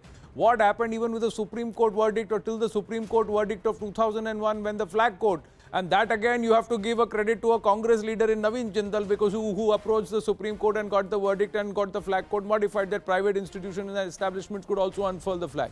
But there is a flag code. My point is, what is the code for the politicians? My point is, Sujata Paul, why is it that the opposition will politicize everything and oppose everything? Why can't the opposition come out in bigger numbers and turn out and say, you think you can take out a rally? Come, we'll join you and we'll show you how to take out a rally. You could have done it together. And that could have been healthy one-upmanship. No, first of all, let me be very clear. You will not tell me what my tone and tenor is going to be. And I have utmost respect for Mr. Ved, and I'm sure I did not use any unparliamentary word No, it's the or tone. cast any It's the aspersions tone. on him. Hang No, on, no, hang on. it's the tone, Miss Sujata Paul. And the fact is that just like you are the tone that This you is a use to debate, try and and you will not instruct tell to me. me, Stop instruct me being, and say you will not the tell me what speaker. tone to use. Ma'am, this Yeah. is my show, this is my debate, you are my but you guest will and not panelist, dictate and terms. you Are you will becoming will Mr. show Modi? equal respect, because if you want Can to be I- treated with I respect, am you will accord showing the same the respect, Ms. utmost Sujata Paul. respect to every So the panelist, every condescending panelist. tone is the issue. It's not No, the it words. is not. It's the tone that you use, ma'am. let me come And to that's your what point. I very, very respectfully raised objection to, and I continue to let me object. come to your And if you point. continue to remain unapologetic, then you are only displaying the behavior of the rest of the opposition, as was on display at the Tiranga The rally today. rest of the opposition, 22 crore people voted for the BJP in 2019. Not everybody. All right. Now coming to But those who voted for the rest of the those who voted for the opposition are also looking at them and saying, what are they doing? But listen, but I'm very proud of the fact that in spite of the fact that you and I have argued on what happened before independence regarding the Tiranga, and I'm not going into that at all. You have Ms. Verma talking about how they hailed the Tiranga, while you actually explained to me on another show that there was a reason why they did not Correct. want the It was Tiranga. post the independence that the flag code came into play. Once the constitution was drafted and the flag code was put in place. So then you know the answers to the arguments that you raised, but you still raise those arguments, Sujata ji. Kya kar rahe hain aap? The other aspect is, how does I am asking you today? Let me ask you today. Why should, if अगर आनंद बोलेगा तो oppose करेंगे, कोई और बोलेगा तो कर देंगे. What kind of attitude is this? Mr. Narasimhan, listen to me. What I'm saying is I feel extremely proud that you've disconnected me again. No, we've not disconnected you. Extremely proud. Please, now that is also blamed on us. A technological fault is a technical fault, ma'am. That's not something which is deliberate. That is what I am saying. Kamal kar rahe ho aap. And if they are taking out a rally, well, they were not taking out a rally. That's exactly what I'm trying to tell you. Respect the national you Sujata ji, you missed the wood for the trees. The parliamentarians were taking out the rally. It was not the BJP. It were the parliamentarians taking out the rally, and with half of the opposition parliamentarians who represent the opposition political parties being absent, it became a BJP rally. You allowed it to become a BJP rally, ma'am. आप मुझे disconnect क्यों कर रहे हैं बार-बार? कोई आपको disconnect नहीं कर रहा है, वो टेक्निकल फॉल्ट है. अब ये टेक्निकल फॉल्ट आपको भी सुनाई दे रहा है. अब ये टेक्निकल फॉल्ट सिर्फ आज हमारे फोन लाइन में है कि ऑपोजिशन की सोच में है. That I leave for the viewers to decide. But mister Vaid, would you not agree that what would you have done had you been a politician? I'm not even saying you are one. I'm saying had you been a politician, you would have said, चलो हम और ज्यादा number में जाते हैं और इनको देशभक्ति हम सिखाते हैं. Yes, I would have done that. In fact, opposition के जाने से उनका बड़पन दिखता, उनका बड़ापन दिखता, और इनफैक्ट रूलिंग पार्टी को ओवरऑल कर सकती थी अपोजिशन अगर वो जाते वहां, और नहीं जाने से it became all BJP show, and it would have been united show of the whole parliamentarians irrespective of party lines. कितना बढ़िया मैसेज था for the country. That's my... No, absolutely. And the opposition could have led the whole party. They could have had more people on the bikes, and they could have, opposition could have led the whole... It's parliamentarians हैं, parliamentarians कोई भी हो, सब तो कर सकते थे, but the point is that they have not done it. I have run out of time, but what we're going to do... Suits the BJP. So, no, it suits, your attitude suits the BJP. When I say your attitude, the opposition's attitude suits the BJP. The opposition's attitude, ये BJP का ये कहावत है हिंदी में कि चिढ़ते को चिढ़ाएंगे दूध मलाई खाएंगे, ये वैसे ही हो रहा है. जितना आप चिढ़ोगे उतना आपको चिढ़ेंगे, और फिर वही आप ही अलाउ कर रहे हो. मैं हर बार आपको ये कह रहा हूँ, the opposition is falling for this by trying to oppose everything that the BJP proposes. You are actually helping them. You should actually say we'll do it better than you, and you should go ahead and participate in wholeheartedly. It's about India. It's not about an ideology. All right, I have to wind up. Sujata Paul, Sanju Verma, SPYG, thank you very much. I'm going to request you, If you have the time, along with our other viewers at 8:50 p.m., do join us back on the right stand. At 8:50 p.m., we're going to have the Tiranga quiz. Do you know your tricolor? We'll play the quiz tonight in a short while from now. Right now, queuing up debate number 2, ladies and gentlemen, and this is a big security threat for us, ladies and gentlemen. And what we are given to understand is that the Al-Qaeda chief was actually betrayed. Betrayed, and that's how he was neutralized. Ayman al-Zawahiri's killing in Sherpur in Kabul, not so far away from the Indian embassy, not so far away from the US embassy, not so far away from the Canadian-Iranian embassy in Kabul, should have surprised a lot of people. But what if we tell you that his location here at Sherpur was actually leaked to the US authorities by the Pakistanis, who got the information from one of the factions within the Taliban. Jalaluddin Haqqani, Sirajuddin Haqqani's father, and Ayman al-Zawahiri worked together. So Sirajuddin Haqqani was aware of Ayman al-Zawahiri's presence. But Sirajuddin Haqqani, while speaking with us, turned around and said that the Al-Qaeda is as good as dead 15 hours before the strike happened.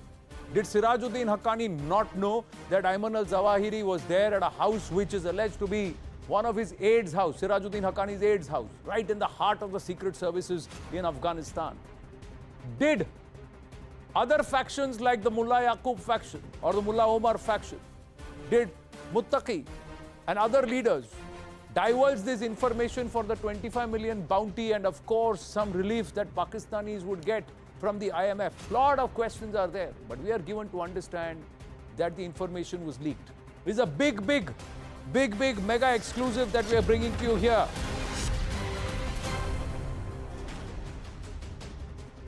Now, consensus in the Taliban that Pakistan leaked the location to the Americans. Taliban Foreign Minister Amir Muttaqi is one of those who could have leaked the location to the Pakistanis. Sirajuddin Haqqani, the only one aware of Zawahiri hidden in Kabul. Zawahiri, we are given to understand, was moved from Karachi via the Chaman area into Kabul sometime in November-December 2021. Afghan Taliban perhaps made this to spite the Haqqani group, because there is a fight between the Afghan Taliban and of course the Pakistani influence and those who have been positioned there. That's the Haqqanis who have bulk of the control in the establishment right now. Taliban is currently in a huddle to try and decide what should be their response, because a lot of them are also shocked. Now, this is what happens with the Zawahiri leak. To secure 25 million bounty for Pakistan, these were the motives. The other aspect is IMF loans and FATF clearances for Pakistan. The third one, to protect against US bounty. Sirajuddin Haqqani could have escaped and vested interests in Pakistan. Amir Muttaqi and Mullah Yaqub. Amir Muttaqi has real estate interests in Pakistan. So there is also another aspect. And fifth is the internal rift. The internal rifts in the Taliban, Mullah Omar faction and the Haqqani faction. So there are two different groups within the Taliban itself. Mind you, Sirajuddin Haqqani and about 40 of the Taliban leaders within the government have all moved to Khost or to Logar. Logar is about 40 kilometers from Kabul. Say 4 to 6 armored vehicles is what Sirajuddin Haqqani used to run away, because he also has a bounty on his head. So were they trying to finish him off too? That is the thought process. So who gave up Zawahiri? Did Pakistan and the Taliban give up Zawahiri? And the larger question, can these entities be trusted if they are so conniving and they can betray their own? I have Ambassador Gurjeet Singh joining us this evening, Major General Sanjay Meston and Ambassador Ashraf Hydari also with us. Namaste, greetings, gentlemen, thank you very much. And Ambassador Gurjeet Singh, I'm going to first ask you, how big a concern should this be for us as India, because we are trying to engage with the people of Afghanistan. We are trying to engage with this Islamic Emirate of Afghanistan. Yes, this is a very interesting time. And you rightly said India is trying to engage with Afghanistan. So there are essentially two aspects. One is the geostrategic aspect, and then there is the humanitarian and economic aspect. And India is trying to engage on the second one, the humanitarian and economic aspect, in the hope of getting a certain amount of leeway into the geostrategic aspect. Now, what happens here is that evidently the Taliban has not given up on supporting terrorism. And Zawahiri is not the only example. Look at the battle between them and Pakistan over the TTP. So cross-border terrorism is not dead in Afghanistan, but India is trying to find a way through. Certainly, the finding Zawahiri and assassinating him in Afghanistan, in the heart of the green zone, I think should make India more cautious, because the Taliban is difficult to trust. There are too many players going their own way between Pakistan and Afghanistan. True, but let me ask you, Hestonji, how does this affect us? And Sanjay Mestonji, my point is that if you look at it, this means that they can turn on each other at any point in time. And who do you trust then? And if there is so much of a rivalry between, and if there is so much of a divide and a tussle between the Logar group and the Khost group, or the Pakistani or the Haqqanis and the Afghan Taliban, so then things will never be settled. Anand, absolutely true. You know, during my tenure in Afghanistan for almost 3 years, that is from 2011 to 14, I had the opportunity to interact with many Afghans over there, including some retired, not retired, some people who had left the Taliban then. And somehow I also met the classmate of Mullah Omar. Now, my understanding is that in Afghanistan, by and large, money is a very, very important factor. And there is a saying that with the change of wind direction and whoever offers the maximum money, people are subject to be manipulated. And this strategy was adopted by British when they were ruling over British India very successfully to divide the Afghans. Now, therefore, that policy continues. The policy has been learnt very well by Pakistan, and therefore they have been the biggest manipulators in this entire game. And if you recollect, Haqqani was the one. The Indian blood is in his hands. He was the one who had killed a defense attaché and the first attaché in the Embassy of India, Kabul bombing on July 7, 2008. So what I'm trying to highlight that I have really seen on ground, there is lot of problems amongst the various factions, and Afghanistan is known for this. In fact, I've heard from the Afghans, he is from so-and-so nationality, not even tribe. Yeah. They say nationality. So anyway, to leading on to all that, the rivalries will continue. There are lot of aspects into this. People, especially in, for example, in Kandahar and Jalalabad, Nangarhar area, amongst Pashtuns, even the dialect is totally different, and they also have a lot of difference. So even in Helmand and the Kandahar, I found there is a lot of difference. So this tribal rivalry continues, and this is what the entire essence in Afghanistan is. And this has been exploited by most of the foreign powers, including, I would say, CIA, KGB, and everyone. Now, this is the essence. Now, coming on to the question, whether we can rely on Taliban, I personally feel not at all.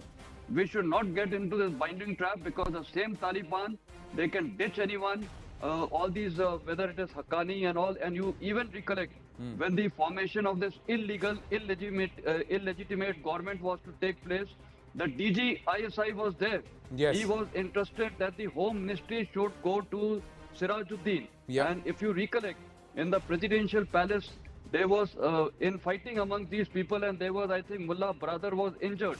So this is the kind of thing, and their interest will continue to clash. Therefore, my take is, as a nation, India should not rely on Taliban. However, what the ambassador has made a point, and I substantiate, the interest of the people of Afghanistan is of prime importance to us. How we engage with the people, I think there has to be some kind of an independent agency through the United Nations organization. I do not know how that's a feasibility, because there is actually a United Nations assistance mission in Afghanistan. So they, including the UNHCR, etc., they have to take a leading role in this. And you look at Taliban, 1 year has happened. Even they have, not gone to the extent of having an inclusive government.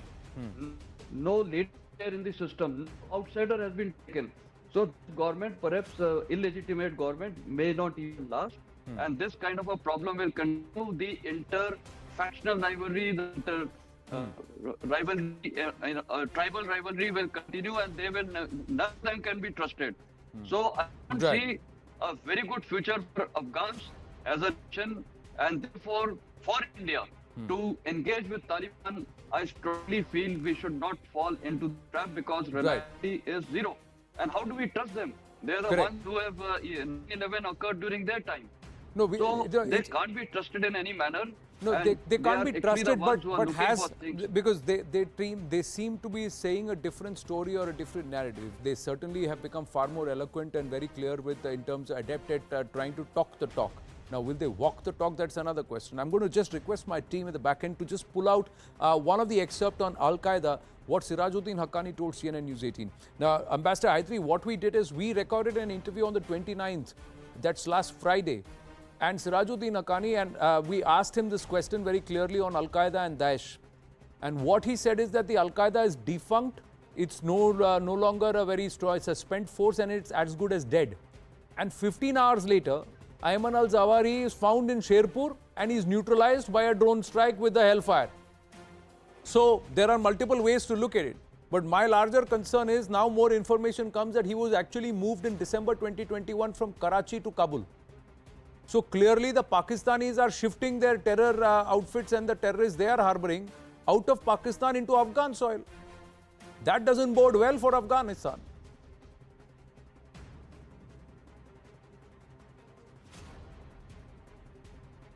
Ambassador Hydri, can you hear me? Yes, I can hear you. Yeah, now. go ahead, please.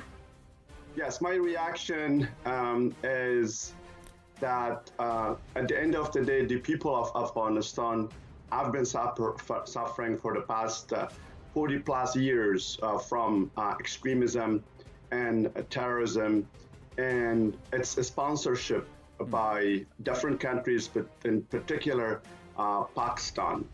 Pakistan is a state actor as sponsored the Taliban, we know, created them in 1994 as a non-state militant extremist terrorist actor to seek and achieve strategic depth in Afghanistan. And alongside that, they have, of course, sponsored, created, launched, operated a number of other terrorist groups out of Pakistan, and increasingly relocated them into Afghanistan, especially over the past 20 years. Now, with the fall of the Islamic Republic, they have achieved one of their principal goals, to have one of their non-state actors acting on their behalf in order to advance their strategic objectives, to take over Afghanistan, in gross violation of the United Nations Charter, which unfortunately the international community watched and took no action. And as a result, this non-state actor has been sheltering and operating side by side other non-state actors, both global, which is Al-Qaeda. The links are very clear, ideological, operational, over the past 20 years, and it dates back even to the jihad era back in the 80s, and as well as others in Afghanistan, Al-Qaeda, Taiwan, Jaish-e-Mohammed, ETIM focusing on China, and IMU, Islamic Movement of Uzbekistan focusing on Central Asia, and Russia. So the United States has always been aware of this over the past 20 years. They've had very good intelligence presence. This is nothing new. It has not surprised Afghans. Like I said, Afghans have always been a primary victim of these games. Unfortunately, now that it has happened, this will not change anything for the people of Afghanistan. This leader will soon be replaced, probably by another lethal and more extremist and dangerous element from its now decentralized ranks across Afghanistan, which has been operating under the Taliban, which I, in fact, highlighted in one of my recent articles published in the National Interest, describing life under the Taliban, how the Taliban are not only, violating human rights of Afghans, especially women, but also those terrorists, including Al-Qaeda, that have been operating alongside of them. Right. So and now we come to what the international community should do about the fact that the Taliban is a non-state actor, far from even a de facto government, which the United Nations Assistance Mission, right, unfortunately defines and labels as a way probably to gain their support for humanitarian access, which the Taliban actively, and of course their patron Pakistan, exploits to gain legitimacy, and as well as international aid resources to supplement Taliban's budget for further victimizing the people of Afghanistan and colonizing Afghanistan in gross violation of the United Nations Charter. We are not happy with the statements that have come from Washington, from President Biden, who made no mention of the Taliban, while the Taliban actually violated the Doha Agreement signed between the Taliban and the United States, with the elected government of Afghanistan, the president of Afghanistan, sidelined, excluded, nor with the statement of the Secretary of State, which is very light on the Taliban. You know what, Ambassador Hydari, the American response is very similar to how it was when they neutralized Osama bin Laden in Abbottabad. It was a similar response with which they dealt with Pakistan. It's a similar response that we are seeing with the Afghans, with the Taliban. But here is the important part. I just want to play out what Sirajuddin Haqqani said, and let me tell our viewers, just 15 hours before the strike that terminated Zawahiri, this is what Sirajuddin Haqqani said on the position of Al-Qaeda in Afghanistan. Now, this also begs the question, did he know that Zawahiri was set to be eliminated, or was he just presenting a smokescreen? Listen in. As we have promised to the world, also the Islamic world is in arms against the ISIS. To control and throw it out, many steps have been taken. With regard to Al-Qaeda, it has no presence in Afghanistan and is no more a threat, and the world is required not to feel threatened about the already dead outfit. Some Western forces which are trying to destabilize the country are being taken care of by the Islamic Emirate of Afghanistan to control and contain these forces.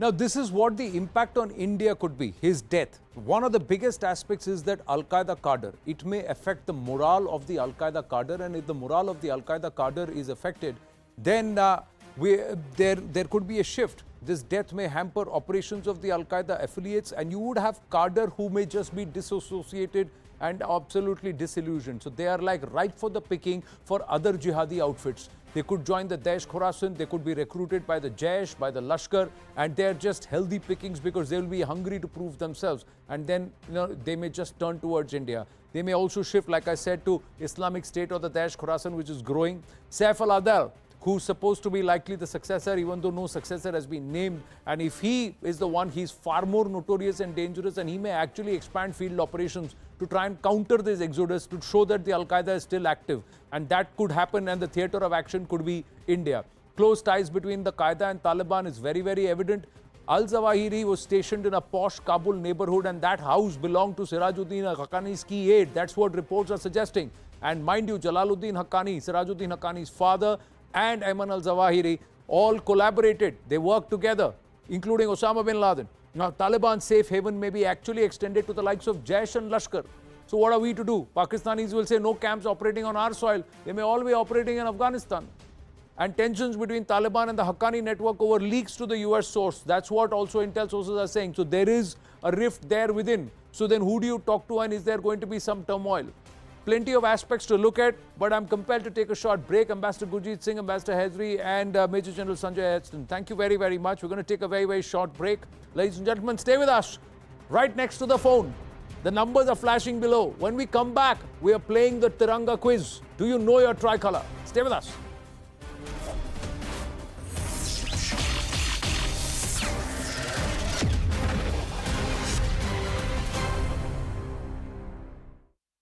years, we have been fighting the world for our legitimate right. Our soil is not meant for foreigners, but it belongs to the people of Afghanistan. And we have assured to the neighboring regional countries and to the world that the soil of Afghanistan will be used against any of the countries of the world. But Mr. Haqqani, our security establishment, our intelligence agencies have confirmed locations, specific locations with latitude, longitude coordinates of Jaish and Lashkar camps operating out of Afghanistan soil. You are in charge of security in Afghanistan. You are the interior minister. So let me ask you this. If at any stage, if the Indian government gives you specific coordinates and locations of these camps, will you be able to act and operate together with the Indian agencies?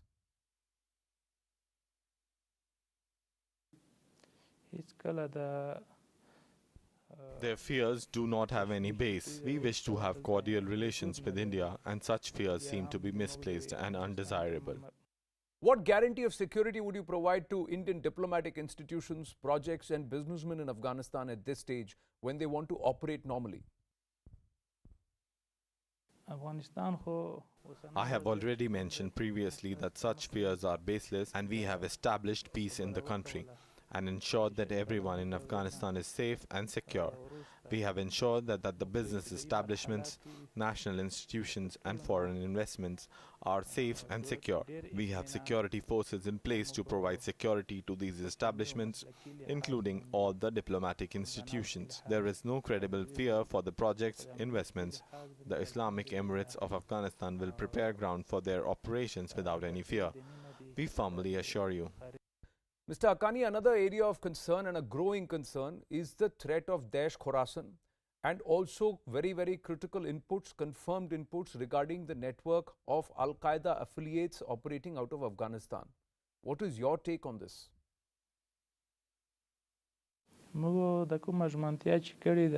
As we have promised to the world, also the Islamic world is in arms against the ISIS. To control and throw it out, many steps have been taken. With regard to Al-Qaeda, it has no presence in Afghanistan and is no more a threat, and the world is required not to feel threatened about the already dead outfit. Some Western forces which are trying to destabilize the country are being taken care of by the Islamic Emirate of Afghanistan to control and contain these forces. You say that the Al-Qaeda are not a threat and there is a concerted effort to also quash the Daesh. But what steps are you taking as Interior Affairs Minister and also Taliban to stop Afghanistan from becoming a global terror hub again? Because that's the biggest concern.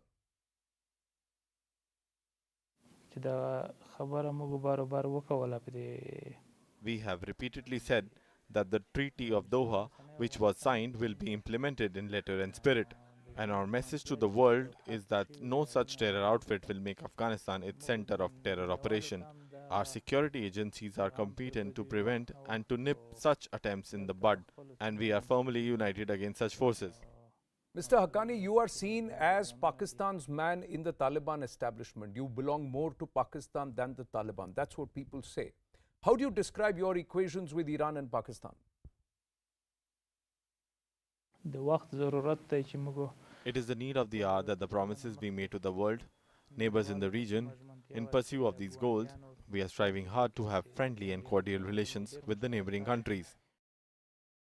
Would you like to clarify your position and where you as Interior Minister of the Islamic Emirate of Afghanistan stand? And this is for the Indian audience. Bismillah ar-Rahman ar-Rahim. Nahmaduhu wa nusalli ala Rasulil Kareem. Bismillah al-Rahman al-Rahim. First of all, I thank your country, your countrymen, your channel and the employees of your channel for the interview, and I welcome you here. I extend my gratitude and respect. I, at the beginning of this interview, wish to clear all doubts and suspicions that are prevailing in India and world at large. That Islamic Emirates of Afghanistan has come into existence with support of Pakistan. I wish to draw your attention that the last 20 years in Afghanistan was a period of annexation, aggression and ulterior motives of the imperial forces to occupy the land of Afghanistan. Whatever they wish to call it, it was for an occupation. Our holy jihad to free our country from the imperialistic power is our legitimate right.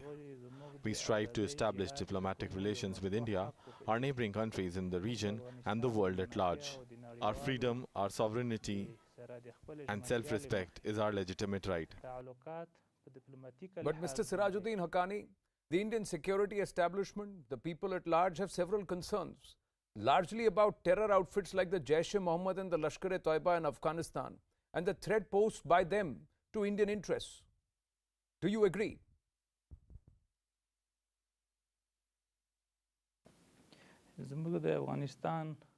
Afghanistan was at war with external forces since 40 years, and the last 20 years we have been fighting the world for our legitimate right.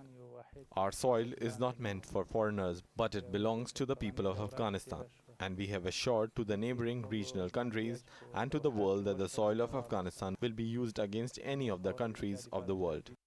But Mr. Haqqani, our security establishment, our intelligence agencies have confirmed locations, specific locations with latitude, longitude, coordinates of Jaish and Lashkar camps operating out of Afghanistan soil.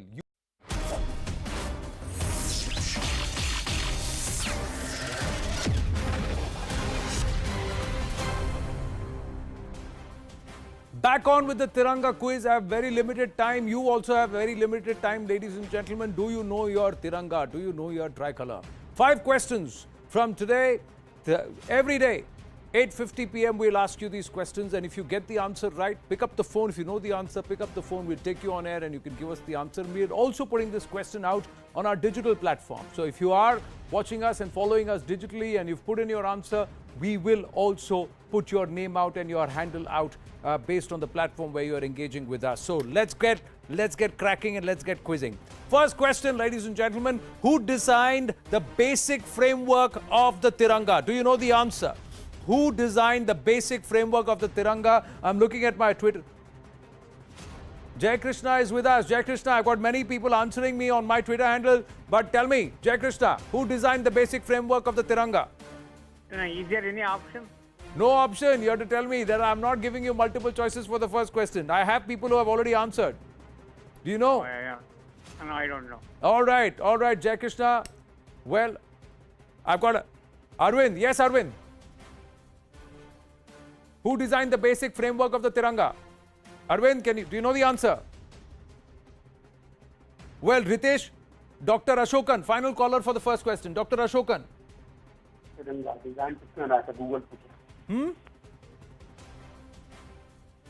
Who the correct answer? I'll tell you the correct answer. I have a digital viewer who's given us the answer. Ritesh Kandukuri, that his handle is at Ritesh KOMC. The answer is Pingali Venkaya. So Pingali Venkaya is the person who designed the basic framework of our Tiranga. Next, go to our next caller. Which year? And next question. Which year was the Tiranga adopted in its present form? And here I'll give you options. Which year was the Tiranga adopted in its present form? 1948, 1949, 1950, 1947. Tell me which year was the Tiranga adopted in its present form? Quickly, do we have a caller? Vidhan from Bareilly with us. Yes, Vidhan.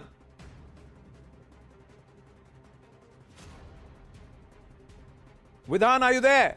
All right, the numbers are there on our screen. We'll try and get you the numbers. 01. Ramanvya is also with us. Hi, good evening.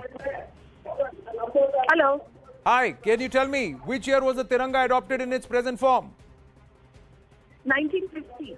1950 is the wrong answer. The correct answer is 1947. 1947 is when the Tiranga was adopted in its current form. I'm going to go to question number 3 quickly. What is the ratio of the width to length of the Tiranga? So is it 1/2? Is it 2/3? Is it 3/4? Or is it 4/5? What's the ratio of the width to length of the Tiranga? What's the answer? The answer is 2/3. 2:3 is the correct answer, ladies and gentlemen. Fourth question. How many spokes are there in the Ashok Chakra? I have many people who have given me this answer. Many people have given me this answer. How many spokes are there in the Ashok Chakra? How many spokes? Jai Kishan is with us. Jai Krishna, how many spokes in the Ashok Chakra? 24. 24 is the correct answer. We also have a well done, Jai Krishna. Well done. 24 is the correct answer. Vijendra Singh. At Prince084 digitally has also given us the correct answer. 24 spokes in the Ashok Chakra. Final question. I'm running out of time. Final question. What materials can be used to make a Tiranga? What materials can be used to make a Tiranga? Cotton, silk, polyester, or all of the above? Arvind, with us on the phone line. Yes, Arvind. All of the above. All of them. Yes, the flag code has been amended to ensure that all of them, and also khadi. So cotton, polyester, silk, khadi, all of them can be used. Even blends can be used. All of the above can be used to make our Tiranga. To all our callers and all those who participated digitally, well done. We will try and get you more on Do You Know Your Tiranga and the Tiranga quiz from right now till our Independence Day every night, weeknights here on The Right Stand. For the moment, bye for now.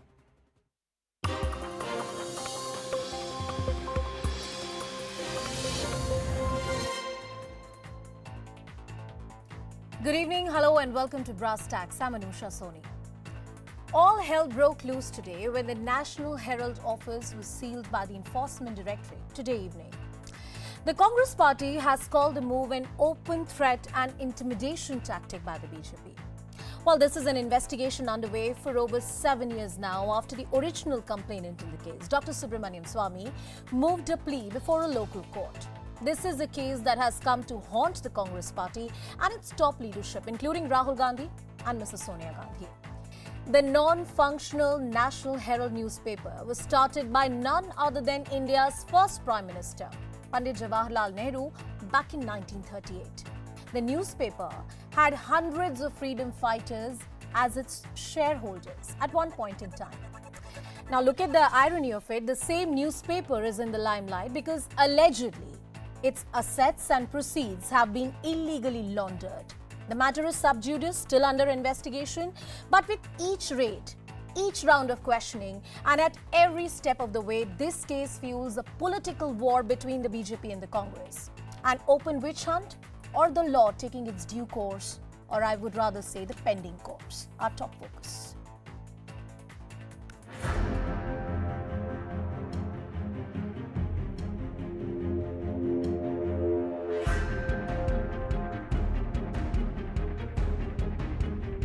Herald House where I am standing at this moment. It has been completely sealed.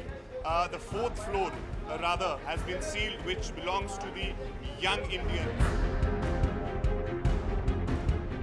You are treating this institution, this party, these leaders as terrorists. ये प्रतिशोध की राजनीति है, ये धमकी की राजनीति है।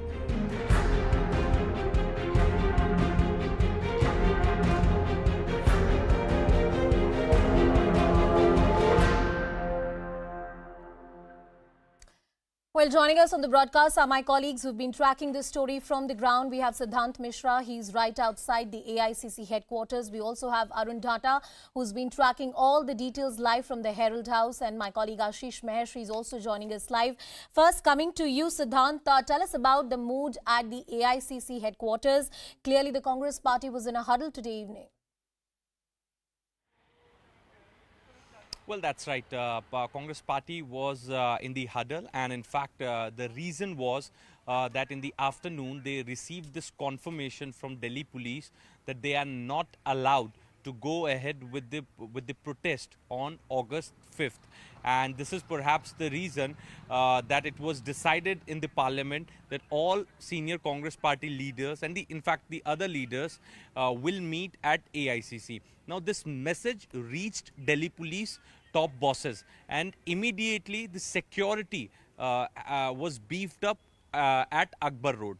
And in fact, other than this, there is one specific input also which Delhi police has received, which says that that there is a possibility of chaos on that very day. And this is also perhaps the reason that for the first time Delhi police beefed up the security in and around AICC 24 hours before the protest. Right now we are reporting from Rahul Gandhi's residence. He is expected to land at around 9:15 and he'll reach his residence by 9:40. So today there's going to be no meeting at all. Tomorrow there's one crucial meeting which is scheduled to take place to make a strategy regarding the protest. The permission has already been denied. What is going to be the plan of action on August 5th? And also, along with the AICC, the security outside Rahul Gandhi's residence was also beefed up. All three corners were cordoned off completely. And in fact, the senior leaders like Chidambaram and others did come to Rahul Gandhi's residence to take stock of the situation here, as Mr. Gandhi was not at his residence at that time. He was in Karnataka. So this is the update from ground. And Siddhant, as you're pointing out, a security measure taken by the Delhi police authorities. I want to cut across to my colleague Arun Thata as well, who's live with us from the Herald House. Arun, you've been tracking all the details all evening, and we saw the ruckus that was there yesterday and the kind of problems that the police had even today when that notice was pasted at the 4th floor. Tell us all that transpired today evening.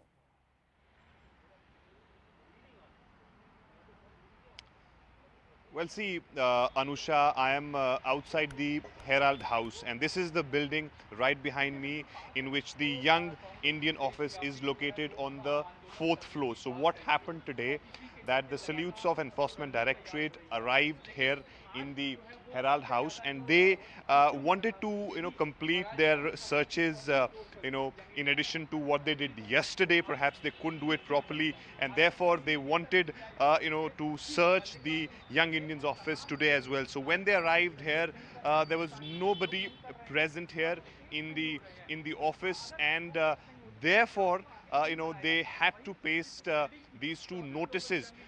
First one is on the ground floor. Straight away when you enter the building, on the left side you have a notice of Enforcement Directorate, and the second notice is on the 4th floor, which clearly states that without the permission of Enforcement Directorate, nobody is allowed to open the office. And in fact, post that, we had seen the press conference of the Congress party. Even yesterday, when Enforcement Directorate raided this particular head office of the National Herald, we had seen Congress workers gathered outside this building. In fact, the top leaders like Mallikarjun Kharge, Jairam Ramesh, they all came here. They went inside. They were inside the Young Indians office for a bit, and then spoke to media when they came out, and clearly saying that it was vendetta politics which agencies and government is doing, and therefore in coming few days we'll see more such action coming from the Enforcement Directorate side. It's an ongoing investigation, and the agency can take any course which is permitted under law. The only question is what kind of politics we are likely to witness in the next few days. Ashish, I'm coming to you as well. I want you to give us a word and context and perspective to this. While the names which are allegedly involved in this money laundering are very high profile cases, but at the end of the day, it's an investigation which is going on. The Enforcement Directorate will conduct raids, they will do rounds of questioning. But this notice which has been stuck on the 4th floor today, does it technically amount to sealing, or there's a caveat to it? So, one has to understand that I don't see, in fact, I'm a little perplexed to understand the reason for the protest of Congress. Obviously, there is a political twist to the entire story, reason being that Young Indian is basically owned by Sonia Gandhi, Rahul Gandhi. They both own major equity. Now, the searches happened yesterday at the Herald House. There were around 10 to 12 locations which were covered. This location, all locations in fact, have to be searched in the premises of somebody who owns that property or the office bearer. Somebody has to be there, because tomorrow then the owner of the premises can say that the Enforcement Directorate came and stole the data or whatever. So here the searches have to happen in somebody's premises, in somebody's presence as well. So here in the Young Indian office, when the Enforcement Directorate team reached, nobody was there. So they sealed the premises and said that once somebody comes over, and in this case Mallikarjun Kharge, who is the current principal officer, he has been asked to join investigation, and said that we want to complete the search and please come over once the Enforcement Directorate team is there. So it will be interesting to see if Mallikarjun Kharge joins investigation or not. But the only thing that Enforcement Directorate wanted to do was they wanted to complete the search. And once a search warrant has been issued, then obviously then the process of law has to be followed. So here the process of law needs to be completed, and that is My colleague Ashish Maheshi getting us all the perspective about the investigation that continues to go on. Before I open this debate for our guests, there's some breaking information that my colleague Pallavi gets for you. And the Congress party is all set to raise adjournment notice tomorrow on ED sealing the National Herald House. We mean the fourth floor, which pertains to the property which is allegedly under scanner, and gheraiing of the Congress office. They want to raise all these issues on the floor of the House. Our senior editor Pallavi Ghosh with us on the broadcast. Pallavi, over to you. What is expected tomorrow? Well, I think there's going to be yet another day of hangama in Parliament, and they're going to use today's incidents to actually rake up an issue against the government that, look, they're misusing the ED and the CBI once again. So very too quickly before I come back to you, Anusha, one, of course, what they're going to ask in adjournment notice is, why is it that there was a police bandobast outside the residence of Sonia Gandhi, who is a Z security protectee, and the Congress headquarters? Why is it that the area was completely cordoned off? And two, why was there a need to even seal one particular floor or office of a Herald House when every leader from the Congress party is actually cooperating with the investigations? Let's also not forget, today has been an important and significant development. All opposition political parties actually have come on together to actually write a letter to the Supreme Court, and also to make the point that there should be a review of that recent verdict which we saw on the PMLA. The insinuation is that this is a verdict which goes and could be misused by the government, which means it will be easier for the government to misuse the ED and the CBI against their political opponents, to use the words of the opposition party. Thank you, Pallavi, for putting that in perspective. And review petitions rarely meet with success in the Supreme Court. The fact that this judgment was given after much debate. So legally speaking, the routes are very, very limited. Joining us on the broadcast is Mr. Shehzad Poonawala. He is the BJP spokesperson. We also have Mr. Charan Singh Sapra from the Congress party. Mr. Rashid Kidwai, who is an author, is also joining us on the broadcast. We also have Kailash Adhikari, who is a political analyst and managing director at Governance Now. And Swapnil Kothari, who is a senior lawyer, is also joining us on the broadcast. Mr. Sapra, let's open the debate with you. A simple question. This is an ongoing investigation. The law is taking its course. Why the hangama?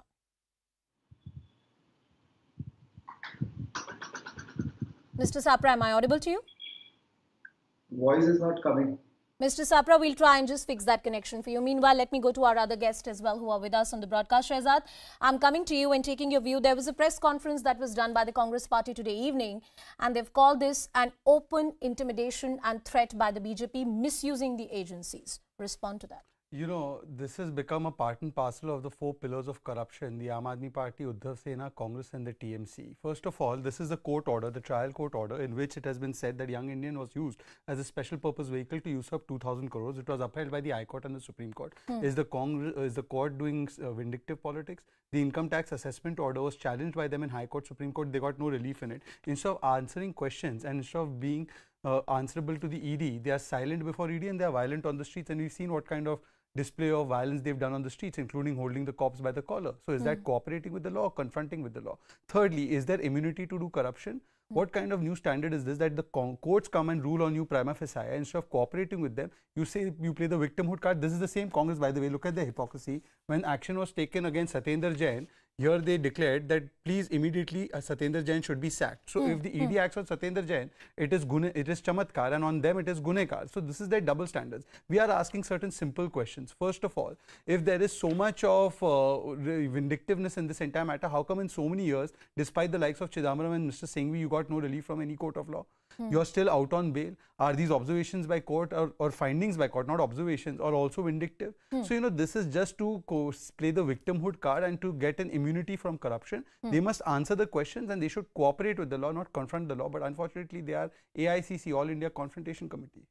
Mr. Charan Singh Sapra, I hope you were able to hear some points that Shehzad has raised. But the primary argument that the BJP is making is that these are agencies. These are agencies doing their job. They are investigating a matter.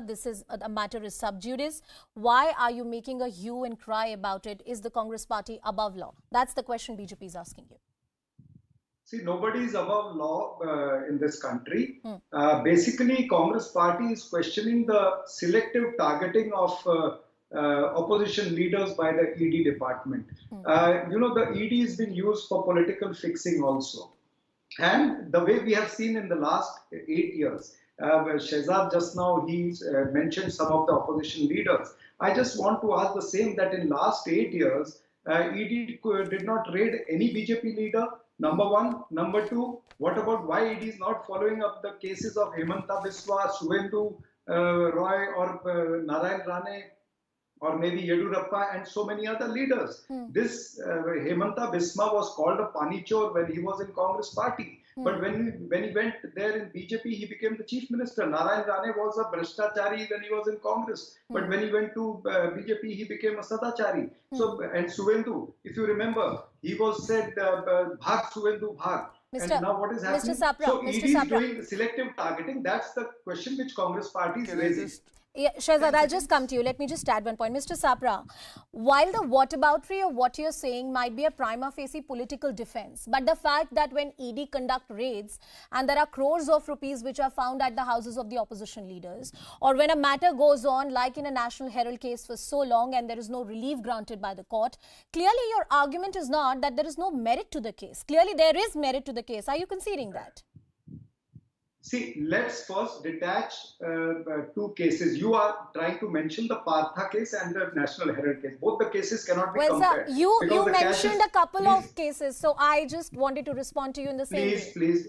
Yes, see, when I am talking now, I can't listen to your supplementary question because the voice goes away. Okay, that is the fact now. Please go ahead. So please hear me out. Yeah. Then I can hear your question. Please. Yes.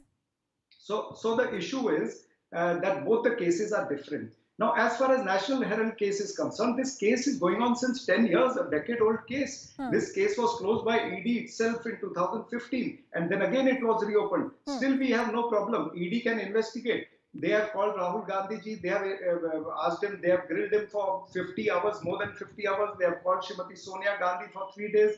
They have grilled her also. They have today put a seal on Young India office. So the way ED is acting, it looks as if it is working like a puppet. And puppet works like what the puppeteer wants. I want Shehzad also to come into the discussion. Shehzad, please respond. He said not a single case where ED is acted because they're selective. Here are two cases in front of you. ED acted on a Surat BJP leader, 2.7 crores was seized and he was taken action against. IT raided apparently somebody close to Mr. Yedurappa's son. Now, this demolishes his argument that ED is acting selectively. But I'm saying, for the sake of let him finish. Mr. Sapra, I give you the opportunity. Please let him finish. Let's assume that the ED is selective, malicious, and vindictive.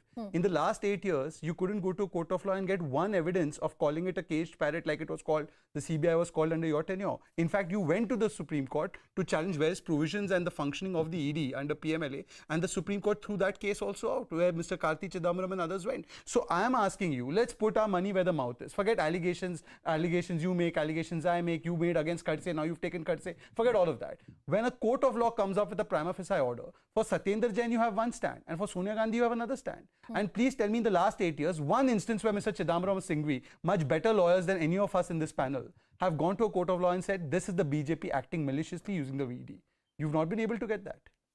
All right, Mr. Sapra, before you respond to what Shehzad has said, Mr. Sapra, please allow me one question. Before you respond to what Shehzad has said, and this is the point I was trying to understand from you earlier as well, while you may call this vindictive, none of the courts since 2015 to now, ever since Dr. Subramaniam Swamy launched his complaint, has given you the sort of relief that you wanted. There are multiple orders that can be legally argued not favoring the Congress party. So are you saying that by the logic of whataboutery or political witch hunt, you might be able to make a political point, but on the merits of the case, clearly there is some merit that the Enforcement Directorate is trying to probe?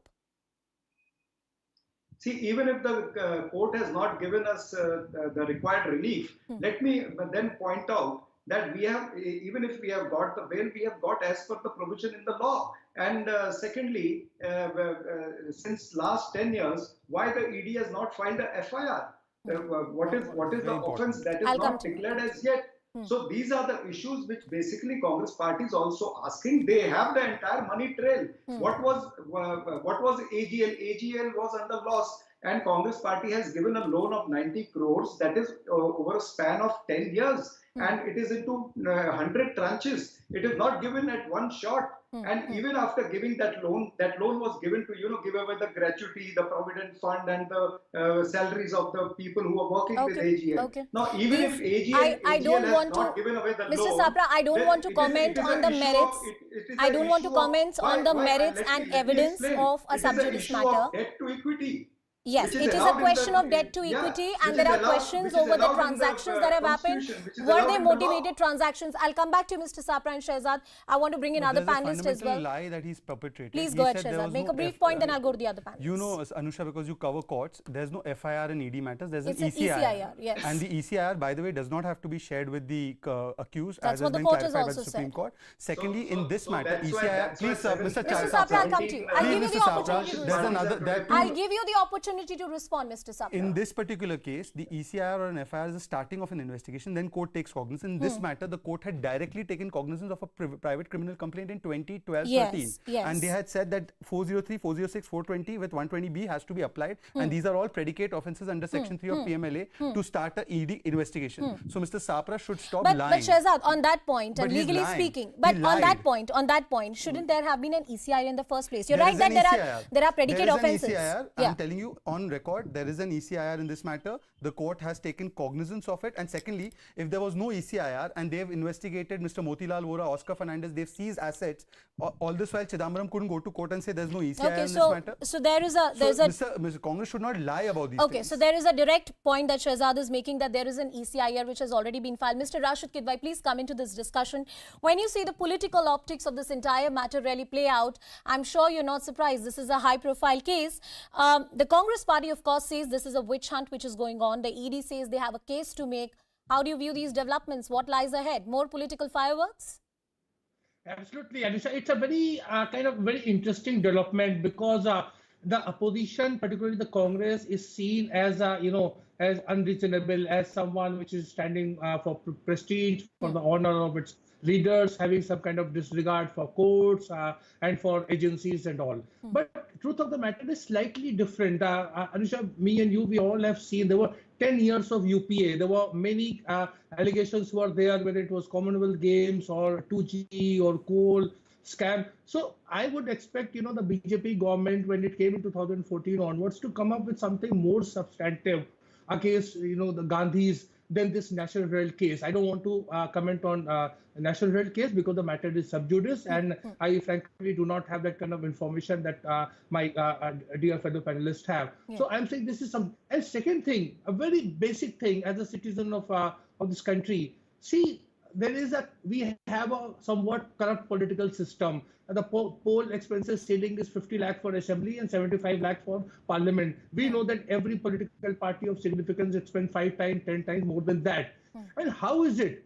I know Shehzad has pointed out 2-3 cases of some BJP fellow or people associated with BJP. How is it that in every second case of corruption we have an opposition entity? These are the things. These are the questions that need to be asked and debated. This is not to give clean sheet to the Congress. If there is a case against Rahul, he should be arrested tonight. All right. I want to bring in a brief response from Shehzad and Mr. Sapra both. Mr. Sapra, first to you. Various leaders of the opposition and the Congress party went to the court and challenged the PMLA Act. Never mind that this act was very much in force when the UPA was in power. And the same Enforcement Directorate was under the command of the then ruling government, which was a UPA government. If the agencies like ED can be misused and PMLA can be misused, it would have been misused under your government as well.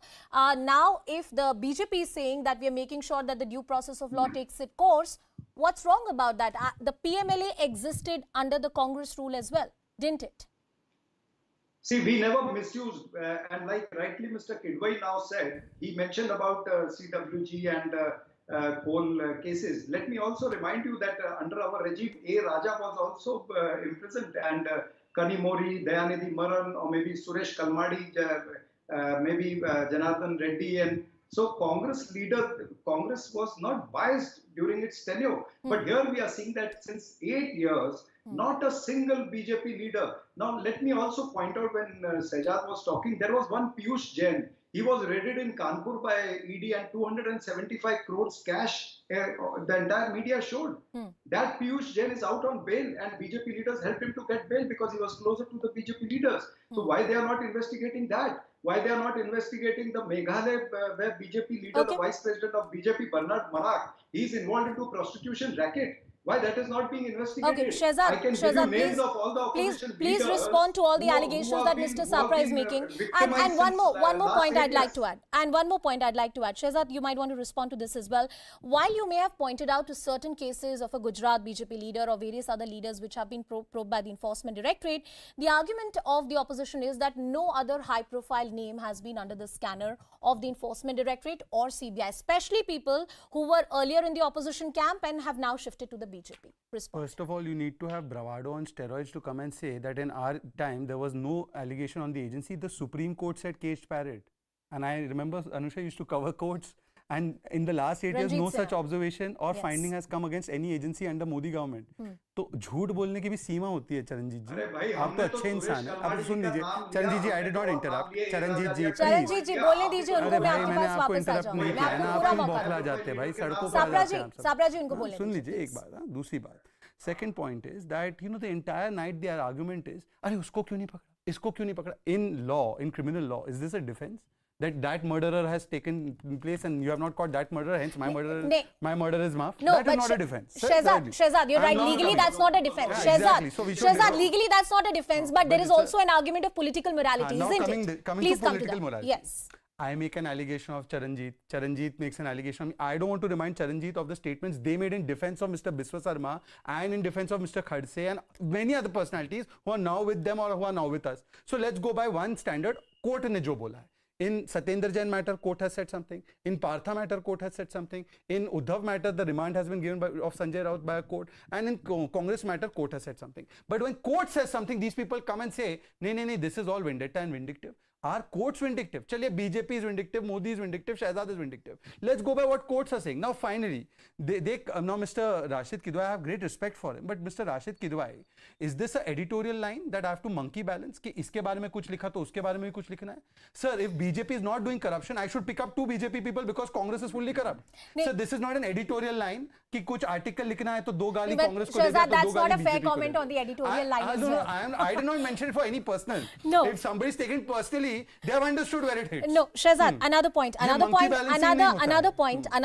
Mr. Kidwai raised was that there were very serious scam allegations that were made during the UPA era that led, rightly so, to the downfall of the UPA. It included coal scam, 2G. How come when this government came to power, none of those investigations could actually secure the kind of prosecutions and the kind of, convictions that one would have anticipated in the beginning? Okay, so now in many of those matters, we know that the prosecution had started under a corrupt UPA and how they destroyed the evidences in many matters. I can come and discuss that in detail, whichever matter he wants. But having said that, either we are vindictive and we would have convicted them or we would have put them in jail the first night we came to power, or we are allowing the law process to play out. What are we first decide that? Are we vindictive or are we allowing the process of law? That's a fair point you're making. That's a fair point you're making. I want to bring in Kailash Adhikari and Swapnil Kothari both into the discussion. They've been patiently waiting. Kailash ji, coming to you first. This entire controversy, Enforcement Directorate says we are only following the much pending due process of law. Do not make this political.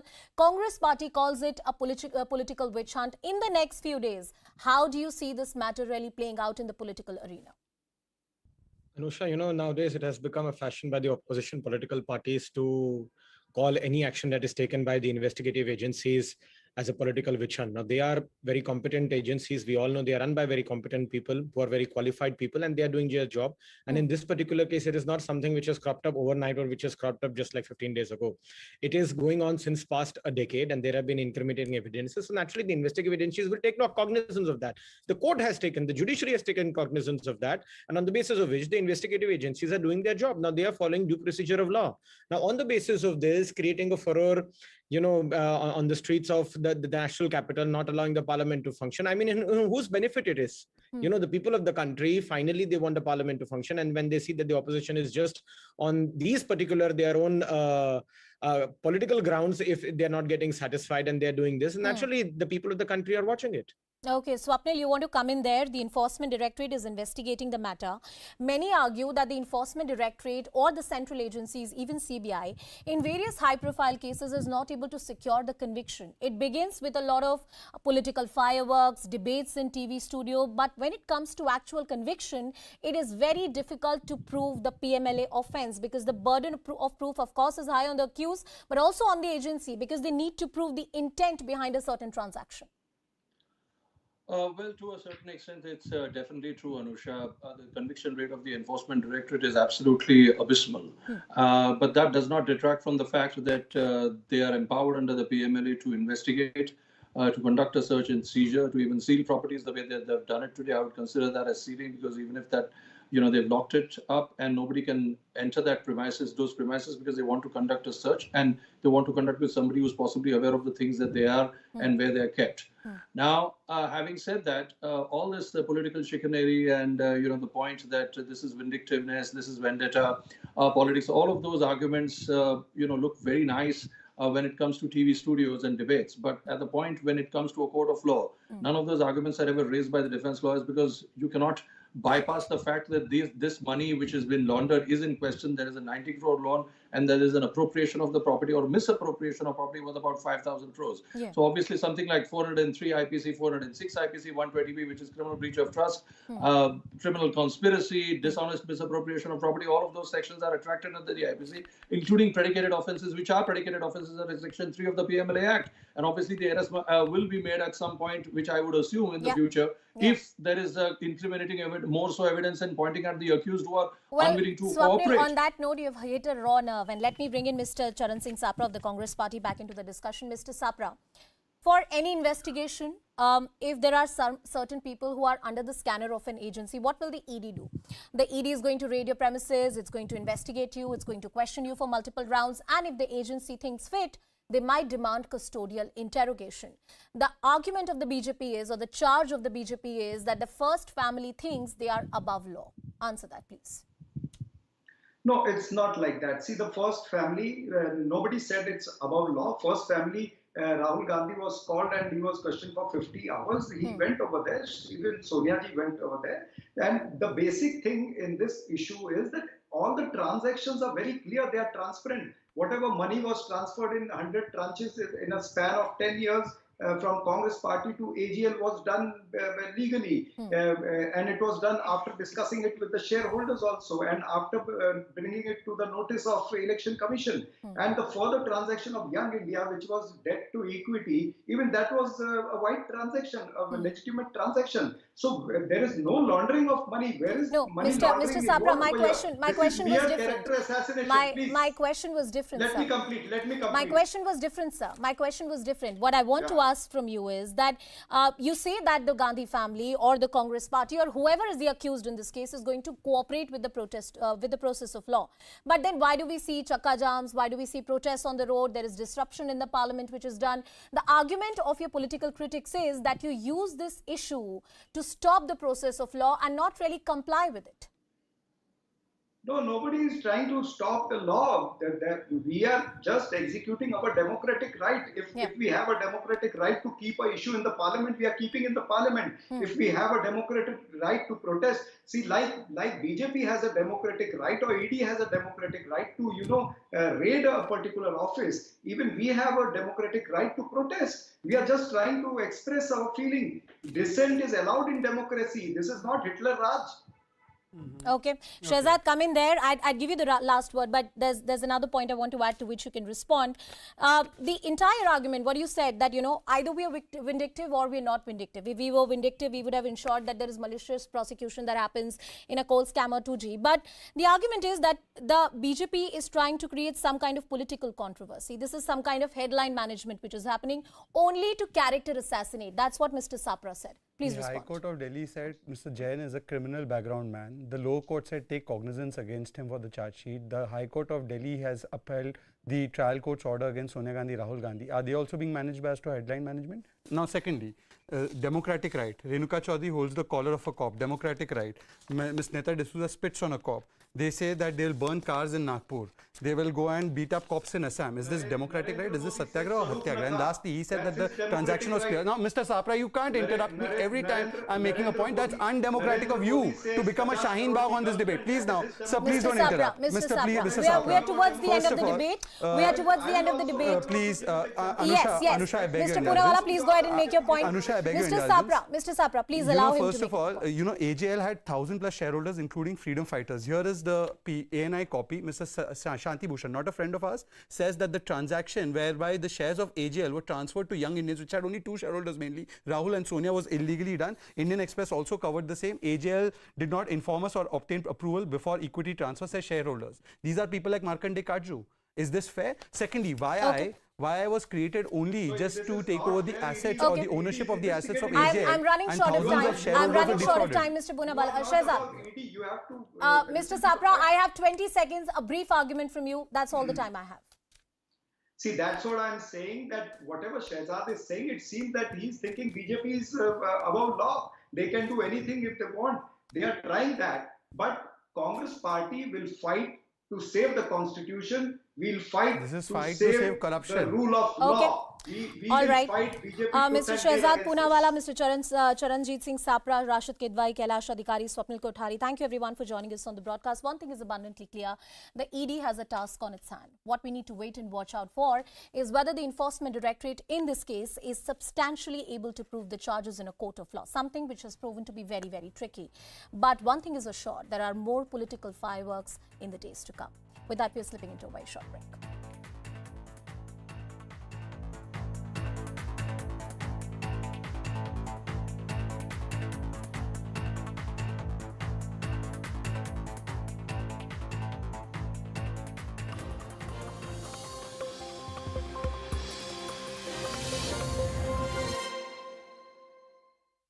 To act and operate together with the Indian agencies?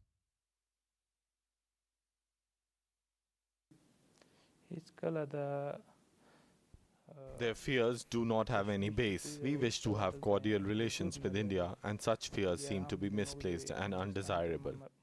What guarantee of security would you provide to Indian diplomatic institutions, projects and businessmen in Afghanistan at this stage when they want to operate normally? I have already mentioned previously that such fears are baseless, and we have established peace in the country and ensured that everyone in Afghanistan is safe and secure. We have ensured that the business establishments, national institutions and foreign investments are safe and secure. We have security forces in place to provide security to these establishments, including all the diplomatic institutions. There is no credible fear for the project's investments. The Islamic Emirates of Afghanistan will prepare ground for their operations without any fear. We firmly assure you.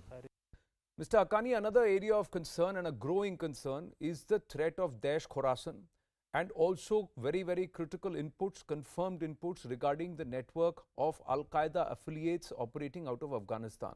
What is your take on this?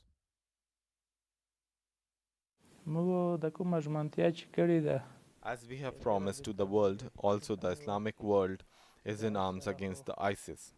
To control and throw it out, many steps have been taken.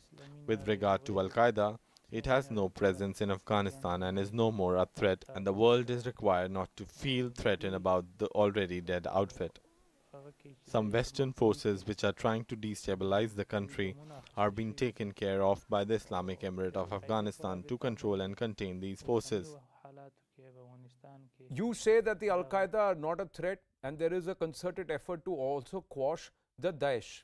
But what steps are you taking as Interior Affairs Minister and also Taliban to stop Afghanistan from becoming a global terror hub again? Because that's the biggest concern.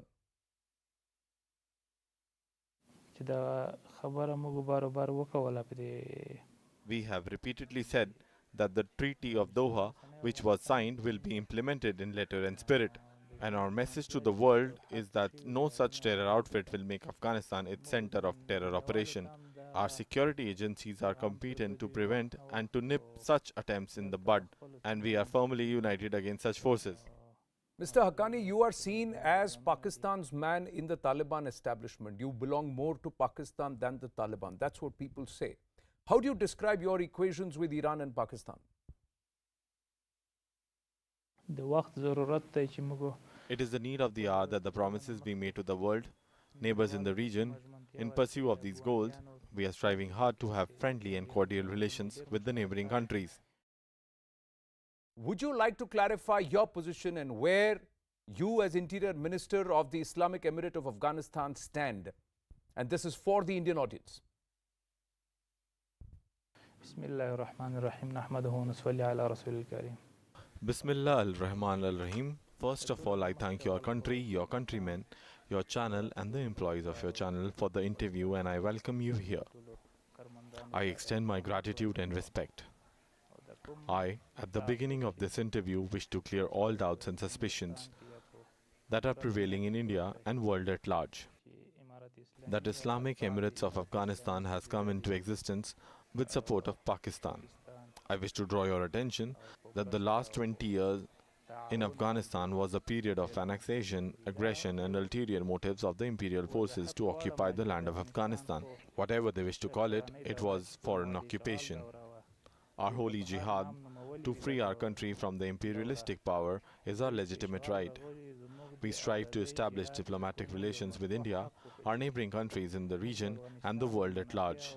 Our freedom, our sovereignty and self-respect is our legitimate right.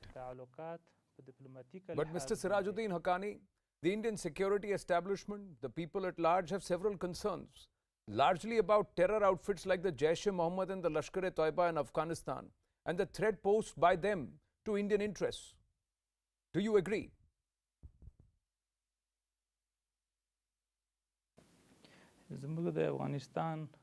Afghanistan was at war with external forces since 40 years, and the last 20 years we have been fighting the world for our legitimate right.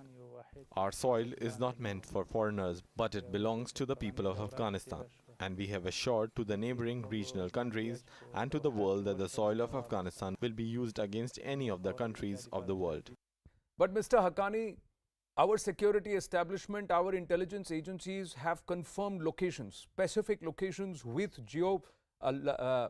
latitude, longitude, coordinates of Jaish and Lashkar camps operating out of Afghanistan soil. You are in charge of security in Afghanistan. You are the Interior Minister. So let me ask you this. If at any stage, if the Indian government gives you specific coordinates and locations of these camps, will you be able to act and operate together with the Indian agencies?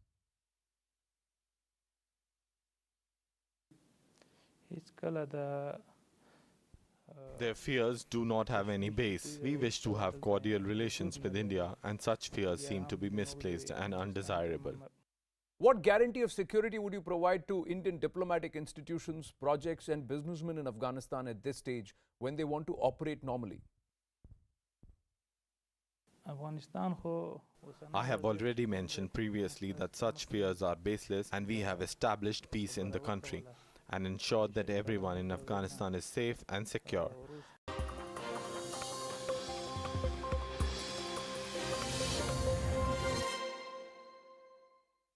When he came into office over a year ago, many didn't give him much of a chance. After all, he had to fill in the larger-than-life shoes that were left behind by his predecessor, B.S. Yediyurappa. But now he is going strong at the completion of 1 year of his government and is hoping now to lead his government into next year's elections in Karnataka. Joining us now is a very special guest here on CNN News 18. Basavaraj Bommai is the Chief Minister of Karnataka. Thank you very much, sir, for speaking with us here on CNN News 18. It's been 1 year. Your government completed office in July 28th. Tell us, how would you rate your own assessment as Chief Minister in the last 1 year?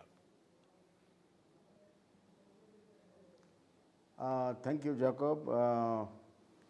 My 1 year was full of challenges, but I have laid a very strong foundation for a very high growth of Karnataka in all fields. Therefore, I rate this as a strong foundation and steps in the right direction with a new orientation and a high-speed development Karnataka. What, in your assessment, sir, would be the single biggest achievement of your government in the last 1 year and the single biggest shortcoming, an area where you felt you could have and should have done more? See, the single largest is, I can't single out, there are many such things, but first of all, basically to put economy on track. When I took over, just COVID shadows were there, the economy was in real problems. Now we had a 5,000 crores shortfall in our revenues, but by March we overcome that, not only 5,000, and over and above the budget targets, we could achieve 15,000 crores more, and that put my state into economical developmental track, and it is continuing now. Therefore, I am able to take up a lot of welfare schemes, infrastructure for my state, and that's how we have done something which has not been done in last 70 years of the state. For example, we are building 8,000 school rooms in a year, which is a record by itself. Since the inception of Karnataka, no government has been able to do this. I'm just giving one example. Okay. Sir, the opposition in your state, and you're well aware of this, whether it is the former Chief Minister, Mr. Siddaramaiah, whether it's the current Congress chief there, Mr. Shiv Kumar, they have rated your government's performance as very poor. In fact, Mr. Siddaramaiah went on to say that you are the weakest Chief Minister in the history of Karnataka. How do you counter this? How do you respond to this? And do you believe that there is a perception bias against you? See, Siddaramaiah, who claims to be a strong leader, his performance was zero in 5 years. That's why people threw him out of the power. And they are really now afraid of my performances, so they want to derate it. But however, people are the right people to rate me, and if they say it is zero, they will add 10 in front of it and they will give me 100%. Therefore, I am not bothered about what they say. In fact, my rating about Siddaramaiah is, he is a failure leader of opposition the Karnataka has seen. Today, as we speak, Rahul Gandhi is in Karnataka. There is this fight that is going on between his top two leaders. Do you believe in the Congress party's case there are many chief ministerial aspirants and very few who can actually make the party win the election? Certainly, there are factional leaders. Factionalism is there in Congress, and they have got this factionalism legacy itself. So each one thinks that he is a chief minister, but unfortunately, people doesn't think of them as a chief minister. That's the whole point.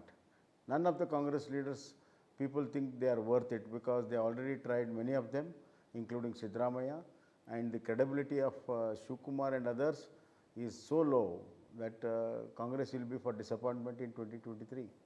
I want to deal with two issues which the opposition says your government has been challenged on.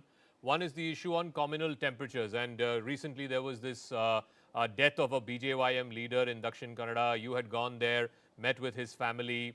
How far has that investigation progressed? Have the murderers of Praveen Nattaru been brought to book? See, this communal temperature is raised by the anti-social, anti-national elements, which is very well known. And during Siddaramaiah time, there was more than 32 murders of our workers, Hindu activists. However, I don't want to take shelter under that. The investigation is in the right direction, and very soon culprits will be booked. We also saw those pictures, sir. I think the day before you went, there were some of your senior leaders, they were heckled, their cars were not allowed there. Do you understand the anger of the people there, and what are you doing to address that anger? See, those are all our people, our boys. The frustration was that innocent people are killed. So, since we are in government, they have vented their anger. However, we have been talking to them, and now a lot of people realize what we have done and what we are going to do. Therefore, now they understand that very soon the culprits will be booked and justice will be done for Praveen. You said while you were there that if need be, you wouldn't mind adopting the Yogi Adityanath model. What do you mean by that, sir? See, the what I meant was that very stern and firm action will be taken because Karnataka being a very peaceful place, we can't tolerate this kind of a nonsense what we have. So we are going to come down very, very seriously on them, and we will use the might of the law to the highest order to see that they are booked and they are punished and they don't raise their heads. That's what I meant. Okay. The second issue that the opposition says where your government has not lived up to the challenge is the issue of corruption. They are often using this title of 40% Sarkar. There was also this contractors association that had reportedly written to the Prime Minister. There was one of them who committed suicide. Can you clarify for our viewers how your government is fighting against this perception of corruption? First of all, that letter was written before I became a chief minister. That is a basic thing people forget. That letter was written before my becoming chief minister. After becoming chief minister, I have reined in corruption at all levels. We have built in now systems where the payments for the people will be done directly into their accounts. Secondly, I have established a high-level committee under the judiciary where all the estimates and tender conditions are scrutinized. Hence, now everything will be almost a judicial scrutiny before it is implemented. And third is, I have the very same contractors had come and I said, ask them to give me one case about 40%. How is that 40% is there? Whom you have given? Who has taken? They have not given even today a single case. I got an open mind, and we have reined in corruption to such an extent that all the people who are involved in economic activity are seeing it and feeling it. And as far as Congress is concerned, they are the Gangotri of corruption. And there are cases of more than 40% during Siddaramaiah government. I can give example and after example. They have got highest number of corrupt skeletons in their cupboard, and they don't have any moral right to talk. Their national president is facing corruption charges, their state president is facing corruption charges, and all the ex-ministers are facing corruption charges.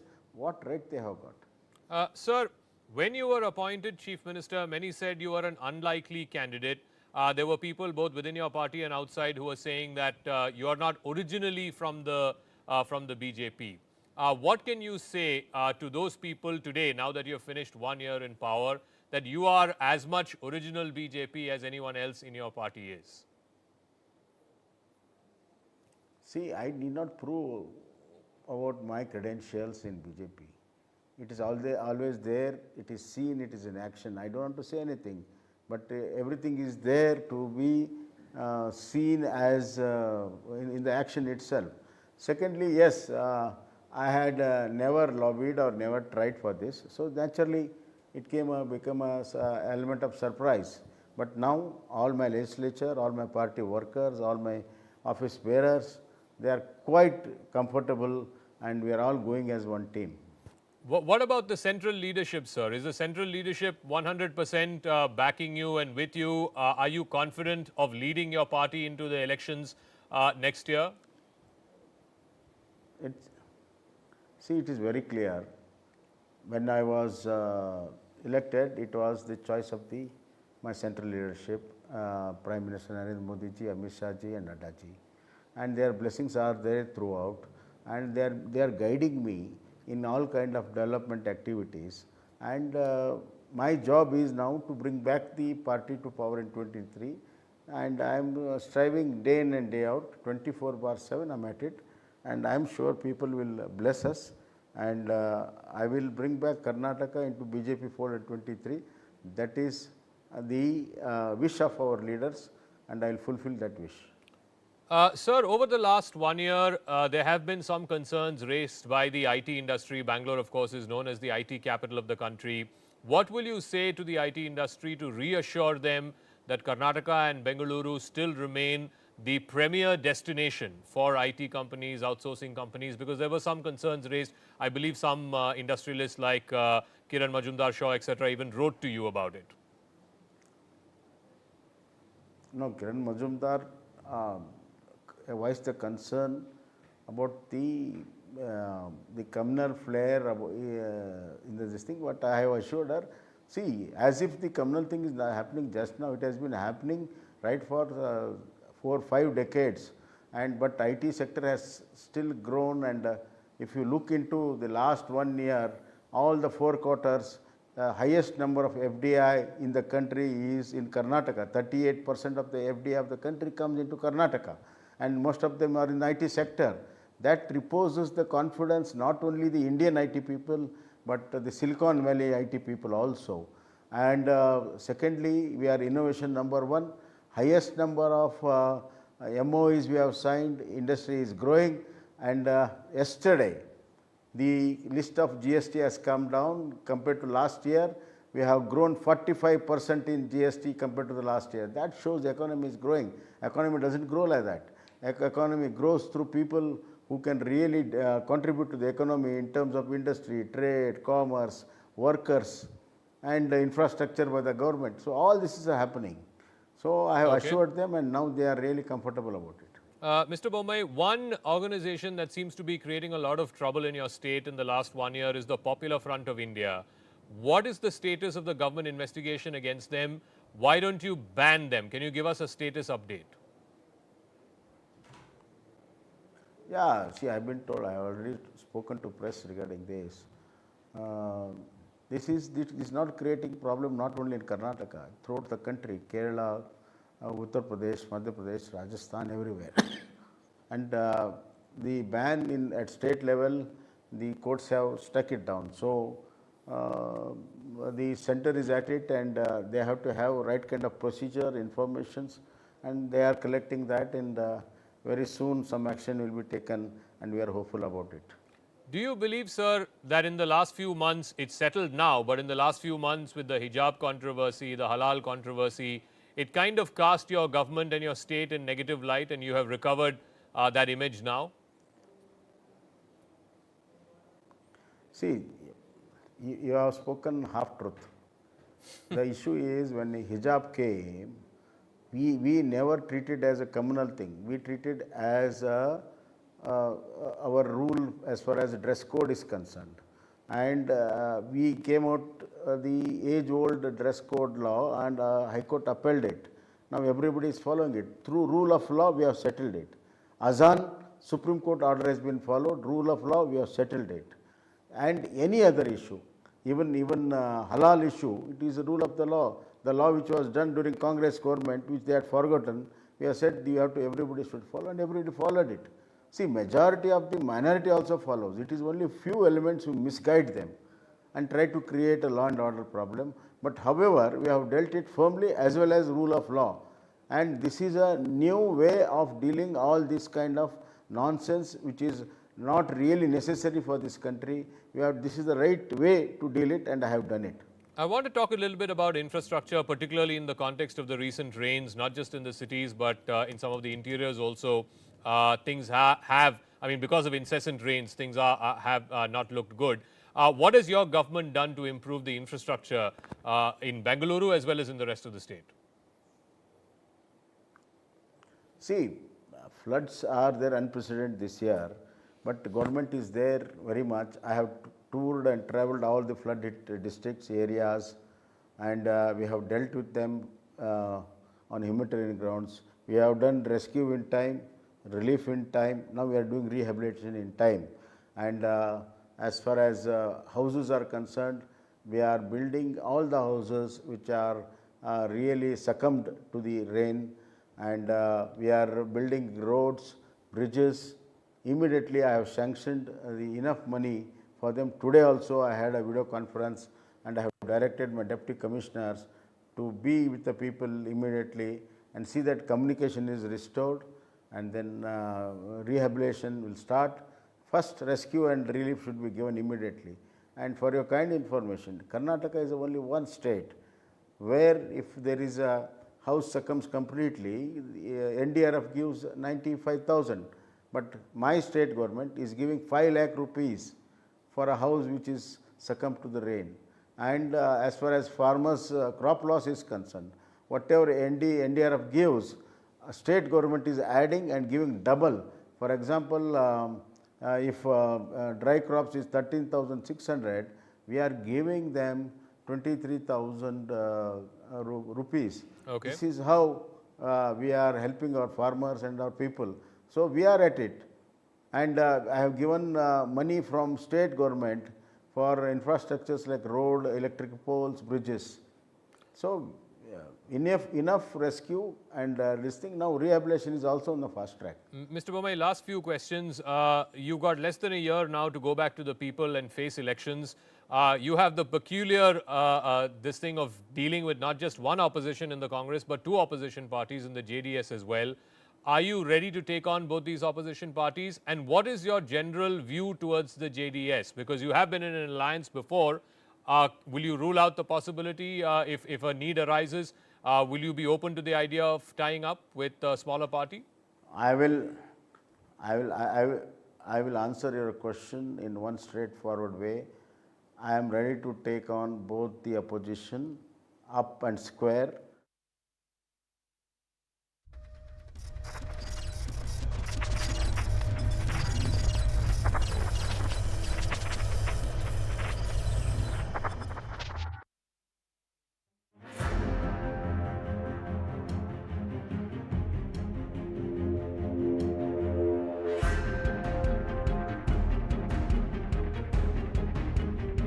Herald House where I am standing at this moment. It has been completely sealed. The fourth floor rather has been sealed, which belongs to the young Indian. You are treating this institution, this party, these leaders as terrorists. ये प्रतिशोध की राजनीति है, ये धमकी की राजनीति है।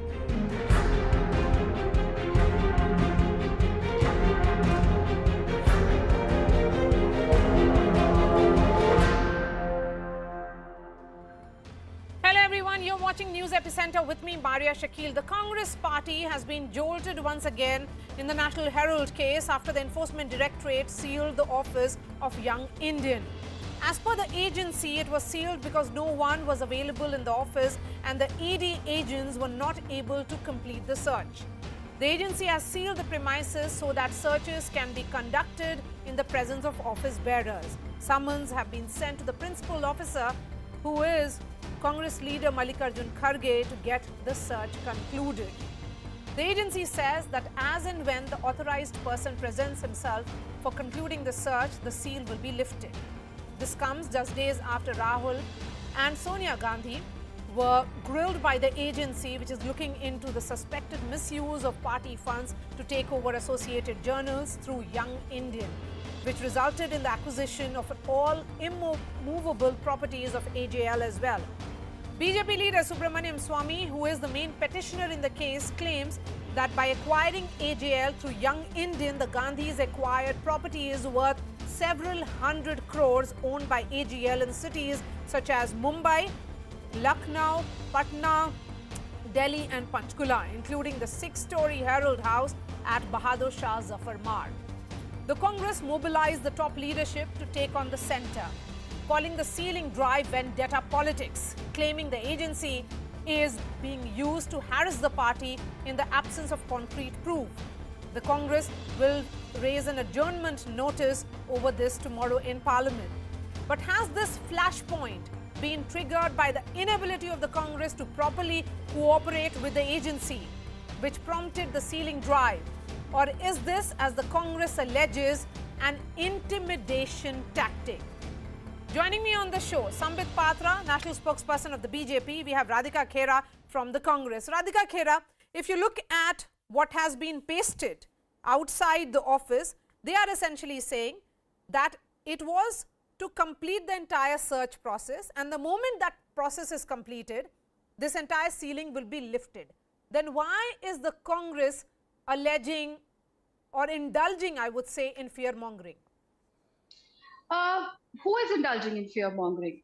We are not the ones who are indulging in fear-mongering. We are just putting forward, putting across to the nation and showing to the nation that we are being led today by a government which is so scared. And I will repeat it again. The Modi government is extremely scared. And these are just the characteristics of a scared ruler. कहते हैं ना, एक डरे हुए शासक की निशानी है, the way he is behaving. Why are there platoons outside Sonia Gandhi ji's house? Why are there platoons outside Rahul Gandhi ji's house? Rahul Gandhi ji was not even in Delhi. Why has AICC been sealed? Why has the road of Akbar Road been sealed from both ends? No one can go, no one can come. Why? What is the government so scared of? Radhika, what was the Congress going to specifically do? about Just a march the search, summons have been sent to Congress leader Mallikarjun Kharge to get the search concluded. And the moment that search is concluded, seal will be lifted. This is a process that is followed. You have got no relief from the courts either. If I were to look at the court observations, which have been pretty harsh on the Gandhis, then why should this be seen as vendetta? It will, again, I will repeat myself. If there is a notice which has been sent to Kharge ji, he will go as per the notice. He will abide by the law. When did Rahul Gandhi ji and Sonia Gandhi ji not follow law? Please tell me that. Over 200 questions were answered. Over 50 hours of questioning were joined. At this age also, despite being sick, she went and joined and cooperated completely with the ED. What I am asking is, and I want to know from the government, what are they so scared of that platoons had to be placed outside in different uniforms, outside Sonia ji's house, outside Rahul ji's house? Please respond. Why was AICC, the Congress office blocked? In fact, Jairam Ramesh has tweeted that this is about some kind of sealing of the Congress office. There is massive police presence outside Congress office. If search was happening and the ED had sealed the office of young Indian, then what was the need of this entire police presence outside Congress headquarters? See, Maria, first and foremost, as far as National Herald case, the ongoing interrogation, the ongoing raids, etc. are concerned, remember there were a battery of lawyers today in the Congress office. They chose to hold press conferences. The same Congress party and their battery of lawyers, they are quite capable of knocking at the doors of the Supreme Court even in the middle of night for terrorists and getting the doors of the Supreme Court opened. Had there been merit in whatever argument they are placing in the press conferences, probably these lawyers of the Congress party would have rushed to the Supreme Court saying that, my lord, look, whatever is happening because we have a dictatorial government in the center. They are so scared that they are trying to intimidate the Gandhis and the law is in our favor. So please do us the favor of stopping this raid and in fact opening up the seal. But none of them rushed to the court. Why? Because they had done so in the past. Remember, to the Patiala House Court, from Patiala House Court to the Delhi High Court, from Delhi High Court to the Supreme Court, the topmost lawyers of the Congress party had said that let's squash the case because the case does not hold any water.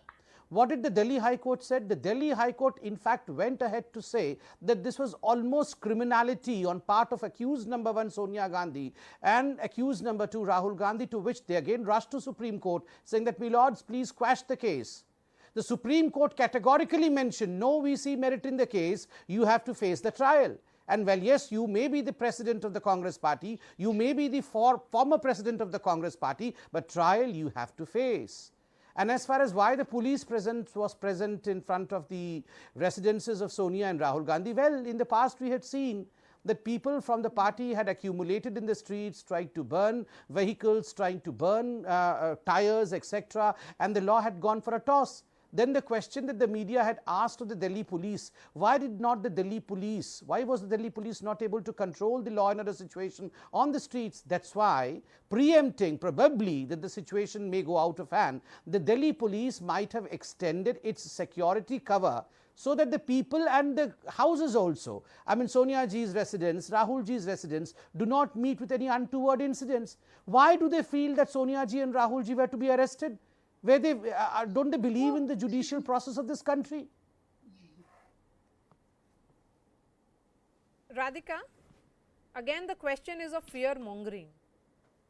Why this fear?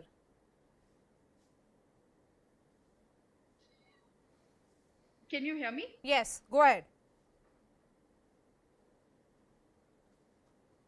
Yes, you can be heard. Go ahead. I'll try and fix that line with Radhika Khera. Sambit Patra, you know, this charge that is coming from Congress party, that is not only coming from one opposition party. but it is coming from Aam Aadmi Party, the Trinamool Congress. They say that the BJP almost has gone on some kind of an overdrive in its use of investigating agencies or misuse of investigating agencies. See, Maria, in fact, let's keep everything aside. Let all the technicalities be put into a bean. Let's just go by what the optics say. I mean, forget about what the Bharatiya Janata Party tweets, etc. The optics which has been passed by the media, which is the fourth wing of democracy, by your channel and other channels, shows heaps and bundles of caches lying in the houses of these politicians and their aides. So what are we supposed to do? Not to speak about these corruption cases, not to speak about these heaps of money that we find just because it belongs to certain politicians? Of course. I mean, there has been a narrative in this country, questions have been asked in this country as to what is the agencies doing, what are the agencies doing, why aren't they in fact catching hold of the politicians who are so blatantly corrupt? Has the court given any kind of long rope to these politicians? Has the court in fact let them off the hook? Of course not. Remember, Mr. Parth Chatterjee or be it Satyendra Jain, all these people went to the court pleading they were not guilty, they were not corrupt. But the court said nothing doing, you have to face the custodial charges, you have to go to custody. Today Satyendra Jain is in jail. Today Parth Chatterjee is in jail. They have to, Sanjay Raut is in custody. Why? At least if you don't believe the Bharatiya Janata Party, you have political reasons for that. But the courts of this country, Radhika, they are functioning without an interruption. Again, the question here is that if the Congress party has nothing to hide, then why this fear? If it is one floor which is being sealed only for search, and the moment the search is conducted and through in the presence of a senior officer, which is essentially Mr. Mallikarjun Kharge, then the seal will be removed, then why this entire charge of vendetta politics? Why this move now that the Congress will be moving adjournment notices in Parliament over the ED action? First of all, the fear is on the other side. Like I said, we have a scared government, a scared, frustrated political regime, which is only targeting the opposition. Anyone who questions the government on price rise, you question them ki bhai sahab, why is CNG more expensive than petrol and diesel in Uttar Pradesh? Why are food items, roti, dal, sabzi, tel, why are they expensive? Why is everything so expensive? Why are you not able to control the economy? Why is there joblessness? You will be sent ED notices and you will be sent ED CBI. Has anyone ever sent any agency to Himanta Biswa Sarma? Who is Himanta Biswa Sarma? He was a corrupt politician according to Amit Shah Saab in 2016. But as soon as he joined their party, he has done his Ganga Snan, all paap has been washed off. And now there is no need of investigation because Swayam Amit Shah Saab and Modi ji have declared him as non-corrupt and he is their chief minister. Has anyone ever said any agency or any inquiry has been done to find out who was actually hosting those MLAs who were picked up from Maharashtra, taken to Gujarat, from Gujarat they were taken to Assam, from Assam to Goa and then back to Mumbai? Who was paying for all that? Was the government paying? Was it the taxpayers' money like you and me? Or was it someone on the individual capacity? Did any ED reach them? 3 Congress MLAs who were caught with cash in Jharkhand. Has any inquiry been done on that? The Congress has suspended those MLAs and we have written, the other MLAs have written to the agencies and to the police stating that they have been offered 10 crore the question per then MLA. is that cash, where did that come from? So you're there is evidence that Himanta Biswa Sarma is responsible you're bringing for it. in all other aspects. So as far as National Herald case is concerned, you don't see this as targeting because the Delhi High Court in 2014 had said that is YIL, Young Indian Limited, indeed appeared to be a sham or a cloak to convert public money to personal use as per the Financial Express. That's what it said. My question then to you is that while you talk about what, you know, the Jharkhand MLAs who are now who were of the Congress party suspended, or what happened in Maharashtra, those Shiv Sena MLAs who switched sides, they were part of your alliance. This is Congress MLAs that you're talking about in the context of Jharkhand. It's about your own house in order. Is the house in order? No, it is. See, I will again repeat myself. This government is such a scared government that a scared Shasak is only trying to scare other people. That's the way a scared man behaves. Ki samne wale ko darao. That is normal human psychology. And I was just listening a few minutes back to Mitch. आप क्यों कांग्रेस को डरा रहे हैं? आप क्यों TMC को डरा रहे हैं? और आप क्यों आम आदमी पार्टी को डरा रहे हैं? नहीं, Maria, astonishingly, first the Congress party should hold a plenary session to decide statement was whether we are dictators, Yeah. whether we are dictators or whether we are scared people. I mean, remember, from morning till evening, these people keep on saying that we are dictators, we are not scared of anyone, we are trying to scare others, we are trying to take the life out of others. But here we have a Congress spokesperson who is saying that it's the Bharatiya Janata Party which is scared, the Prime Minister is scared, Absolutely. our government is scared. So first they have to decide, either we are dictators or we are the scared lot, number one. Number two, and very importantly, they have talked about roti, dal, sabji, everything, but they have not talked about what the Delhi High Court had to say about the National Herald case. They have talked about everything as to who is scared and what is the degree of scare, but they have not talked about what the Supreme Court had to say about the National Herald case. And here, look, I have a cutting from the Economic Times. The National Herald case, Supreme Court lets IT department reopen Rahul and Sonia Gandhi's tax filings, December 5, 2018. And remember why? Because in 2010, Rahul Gandhi misled in his affidavit during the elections that he was not a director in any company, despite the fact that he was one of the functioning directors of Young India. And then later the Income Tax Department found that Rahul Gandhi had to pay amounts to the tune of 154 crore, not just 68 lakh, as Mr. Rahul Gandhi has said. So notices were issued, to which Rahul Gandhi and Sonia Gandhi rushed to the courts, to the lower court, then the High Court and the Supreme Court, and none gave them relief, saying that you have to face the law of the land. So please talk about the specifics of this case. Why are you the Queen Victoria and the Prince Charming that you will not be questioned by the law of the land? Just because you ruled this country for the last 70 years, you are entitled to dacoity and you will not be questioned by the agencies of this country. Okay. Why this sense of entitlement is my question. Okay, okay. Radhika, if Sonia Gandhi and Rahul Gandhi, as you said, cooperated with the agency and appeared before the agency, Rahul Gandhi was questioned over 5 days and Mrs. Gandhi as well. The larger question is, you saw that as law taking its course. Then this should be also seen as the same. Why that satyagraha in the first place and then this reaction which appears to be certainly disproportionate? Why not a satyagraha? That has been a part of our country's tradition. That is how we even got independence. But satyagraha for Gandhis. Is there a problem in... This is a satyagraha for the Gandhis, which is not the same as the satyagraha which the Congress did and the freedom fighters did for independence. Why cannot a party and its workers fight and stand up and do satyagraha for its leadership? Why? Is there a rule? We cannot, when we are saying, and I will repeatedly say this, if the Congress party, the Congress leaders are not scared, the Gandhi family is not scared of the Bharatiya Janata Party. It is the Bharatiya Janata Party who is scared of us because we continue to raise the voice of the people and bring out their misdoings. And I will again say this, we have joined every investigation and cooperated. But the reason that the questions are being asked today is the way ek chhad nahi banai gayi hai AICC ke bahar, the way the platoons are standing. If you have sealed the office of Young India, if you have sealed any office, we are abiding by the law. Mr. Mallikarjun Kharge ji will join the investigation as far as all our leaders have been joining the investigation. No one has run away from investigation. So what is this that they're trying to create? They're trying to show to the world that no one is joining the investigation. Mr.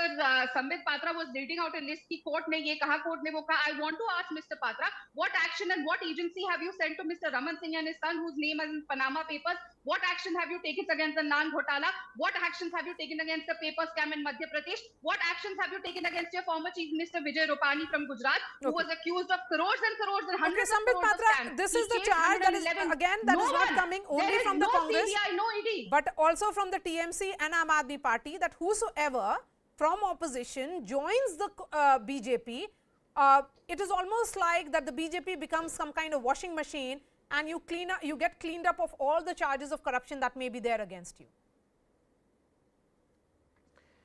Maria, let me put you a question over here. I mean, Maria, you follow the channels, I mean, you follow the news ardently. Tell me, how many times the Congress party has conducted a press conference regarding any of the corrupt deals of the Bharatiya Janata Party recently? I mean, they were talking about Mr. Raman Singh. With all due respect, they have a government in Chhattisgarh. The Congress has their own government in Chhattisgarh. Has the the Congress government's Chhattisgarh ACB unit, the Anti-Corruption Bureau unit, filed any charge against Mr. Raman Singh? Have they conducted a single press conference against Mr. Raman Singh that, look, this is what he has done and our ACB has filed a case? They have not filed a case. They were talking about Hemanta Biswa Sarma. Hemanta Biswa Sarma, when 2016 was in Congress party, as our panelist has said, there was a Congress government there. When he came to BJP, there was a Congress government in Assam. Why did you not act against him then? You were talking about other leaders in Karnataka, etc., etc. You had a government in Karnataka, a Congress government. Did you act against any of the BJP leader? If you did not have, you filed cases, they did not stand the test of time, they did not stand the test of legality. So you had the government. Are we supposed to file cases in Chhattisgarh? You have a government, do it. As far as Vyapam is concerned, you went to Supreme Court. Supreme Court said nothing doing. So all this has stood the test of time, stood the test of legality. Okay. Now, for God's sake, please stand the test of legality in your case as well. Okay. 30 seconds to you, Radhika, and then I end this discussion. Mr. Patra, your own Himachal Pradesh state president during the corona crisis had to step down because he was accused and he was a part of the PPE kit ghotala. What action have you taken against him? Himachal Pradesh has your government, the center is your government. Did you do any questioning? Because he's a BJP leader, everything is allowed. And I will repeat, what action have you taken against Mr. Rupani? Should I list out the list of scams of Mr. Vijay Rupani from giving out crores and crores? हम तो चोर हैं मगर बाकी भी चोर थे, उनको क्यों छोड़ा है? Sir, I did not, Mr. Patra, I did not interrupt when you were speaking. Have the courtesy and have the decency to listen. If you are on the right, you will let me speak and not interject in between. You spoke in your turn. So let me complete. इतना घमंड अच्छा नहीं है. रावण का भी नहीं चला था और आप लोगों का भी नहीं चलेगा. Mark my words. चलिए राधिका जी, कौन घमंड कर रहा है? घमंड तो आप लोग कर रहे हैं. घमंड आपका ही है बीच-बीच में बोल के. Let me complete. I will come back again to the point. अरे क्यों घमंड है? आप बोलिए ना. I'm talking on point. If there is a charge against any of your you're not a small child that you have to in those states, keep on coming why in between action when I'm was not talking. taken against them? I will again repeat. See, Panama Papers Maria, is a I huge, heard huge the scam. question. The only So has the ACB of Chhattisgarh registered a case against Raman Singh? Has it? So is there... Why? If you have all the facts of if you have all the facts against Raman Singh, so who prevents the government there in Chhattisgarh to take action? Why don't you do that? I mean, the question is, rhetorics is not going to help. I mean, over here, what she has accepted is that logic so is, you are saying, we have plundered, we have looted, law should take its course. But what about the other ones who have done corruption? All so right. Logically, they have accepted that they are the corrupt ones. All right. Samit Patra, Radhika Khera, really appreciate your time. Let me get a quick wrap of this case and particularly the search from Ashish Maharishi, who tracks Enforcement Directorate for us. Ashish, I'm going to try and understand from you. After questioning, if there is a search of this nature that happens, what exactly is ED looking for? So let me clarify, because there are two aspects to the entire story, Maria. The first aspect is that there were certain searches which were conducted yesterday. There are certain companies that have been searched, which are, the Enforcement Directorate in fact, they're not giving any details about these companies as of now.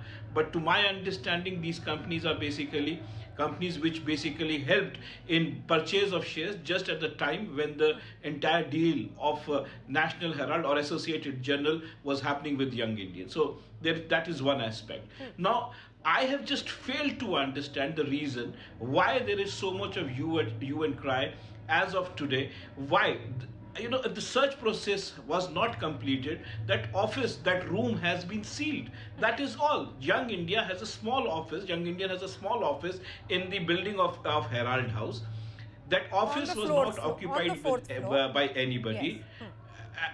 Yes. So it was not occupied by anyone. When the Enforcement Directorate team reached, there was no occupant there. So they left a message today that this office cannot, or this room cannot, this building cannot be opened until and unless the occupant comes. So here, Mallikarjuna Kharge, who is the current principal officer, he's already been told by the Enforcement Directorate that we would like to search this premises and in your presence. So I have just failed to understand why this hue and cry when it is a normal search process. Why there is so much of hue and cry? Yeah, in fact, it is basically the process of law. If a premises needs to be searched and there is a search warrant against that premises, and that there is no occupant or there is nobody there, then obviously the presence of somebody is required. Whether it is the owner or whether it is whoever is occupying that place, that person needs to be there. So here Mallikarjuna Kharge has been asked to join the investigation, and once the search is completed, then obviously that notice will be removed. All right. Ashish Maharishi, really appreciate your time. Thank you so much for joining us. Shifting focus to our second topic on News Epicenter, this entire political culture of freebies to woo voters that actually played out in the apex court today.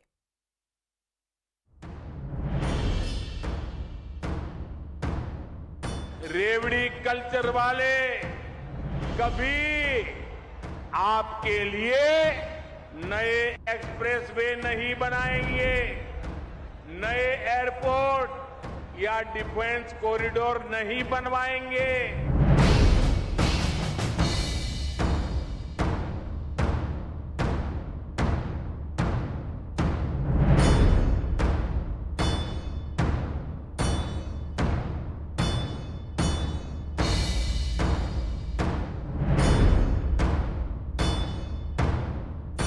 वास्तविकता ये है कि कई सारी ऐसी गैर जिम्मेवारी इस देश में पार्टियां हैं जो चुनाव के पहले जनता को बहलाने के लिए, जनता को बरगलाने के लिए कुछ वादे रखते हैं।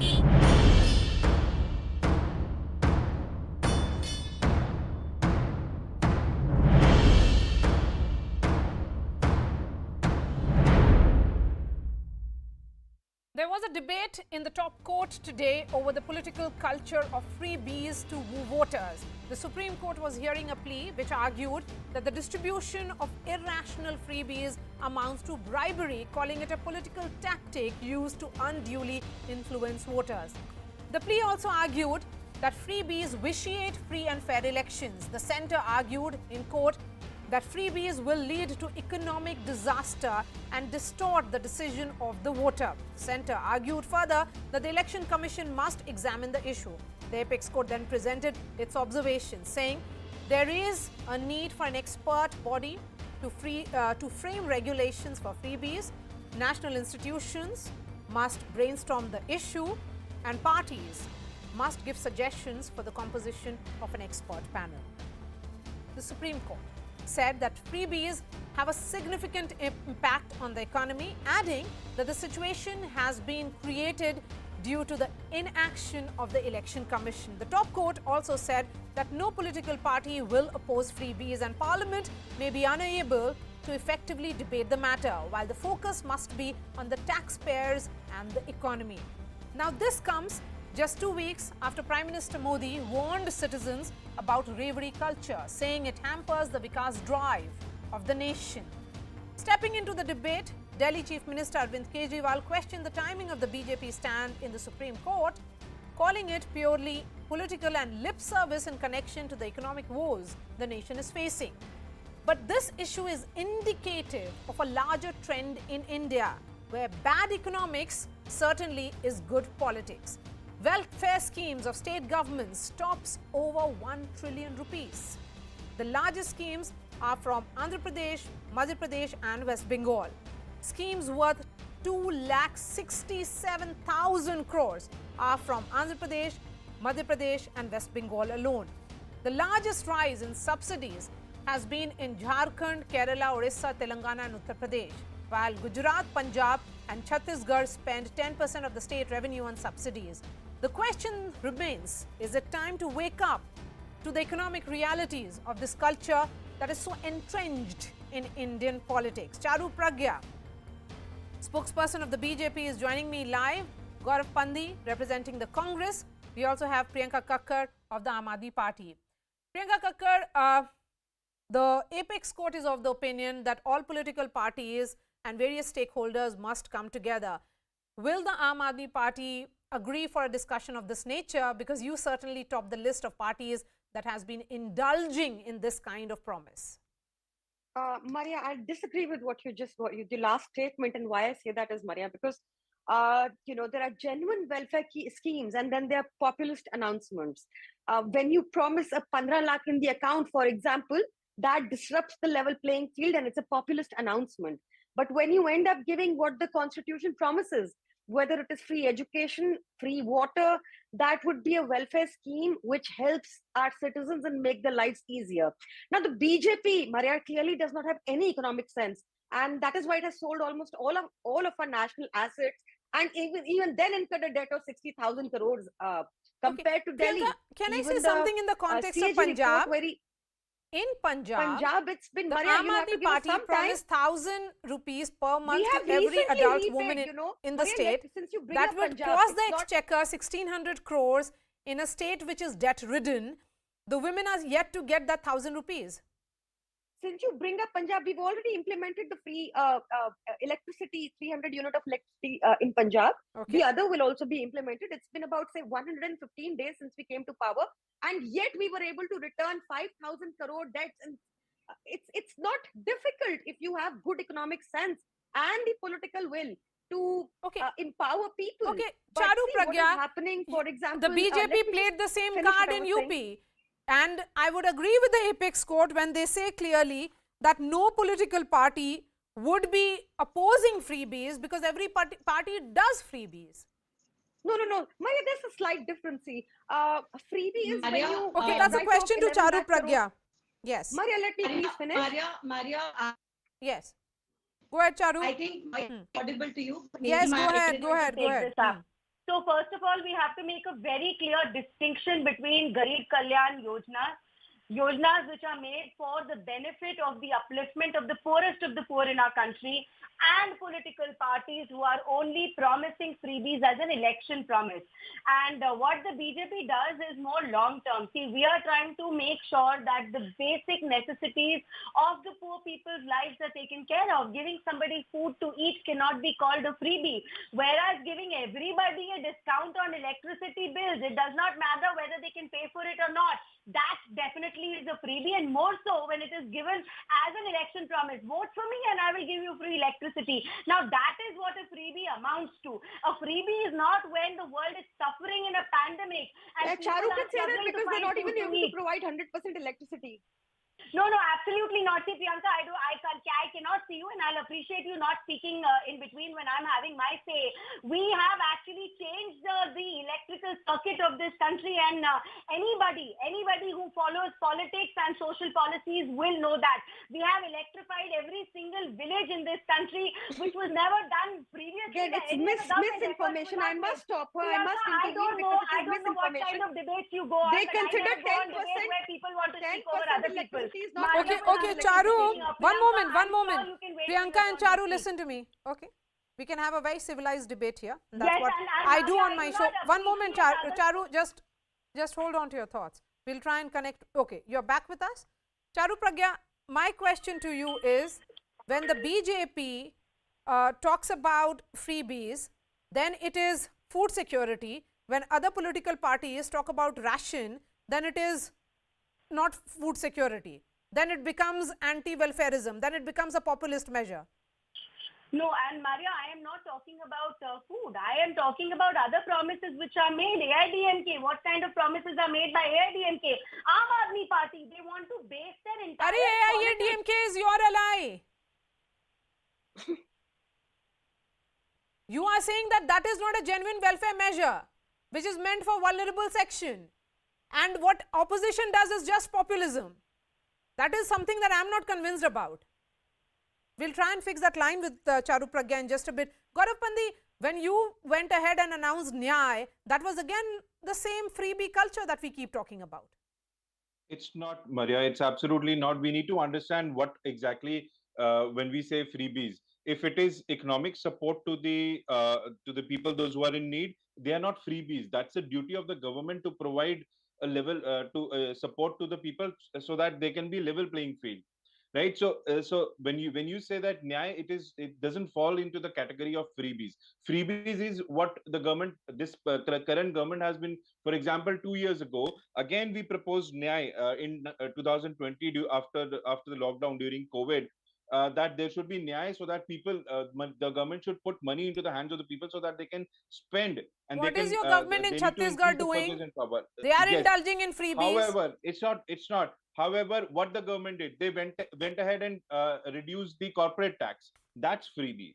When people, those who already have enough, and you're wanting to reduce their burden, that is you would call the freebies, or the fake promises that the BJP has been making during the elections, and also the Aam Aadmi Party, as you very well mentioned in the beginning. There is So not a single promise that we made and didn't deliver.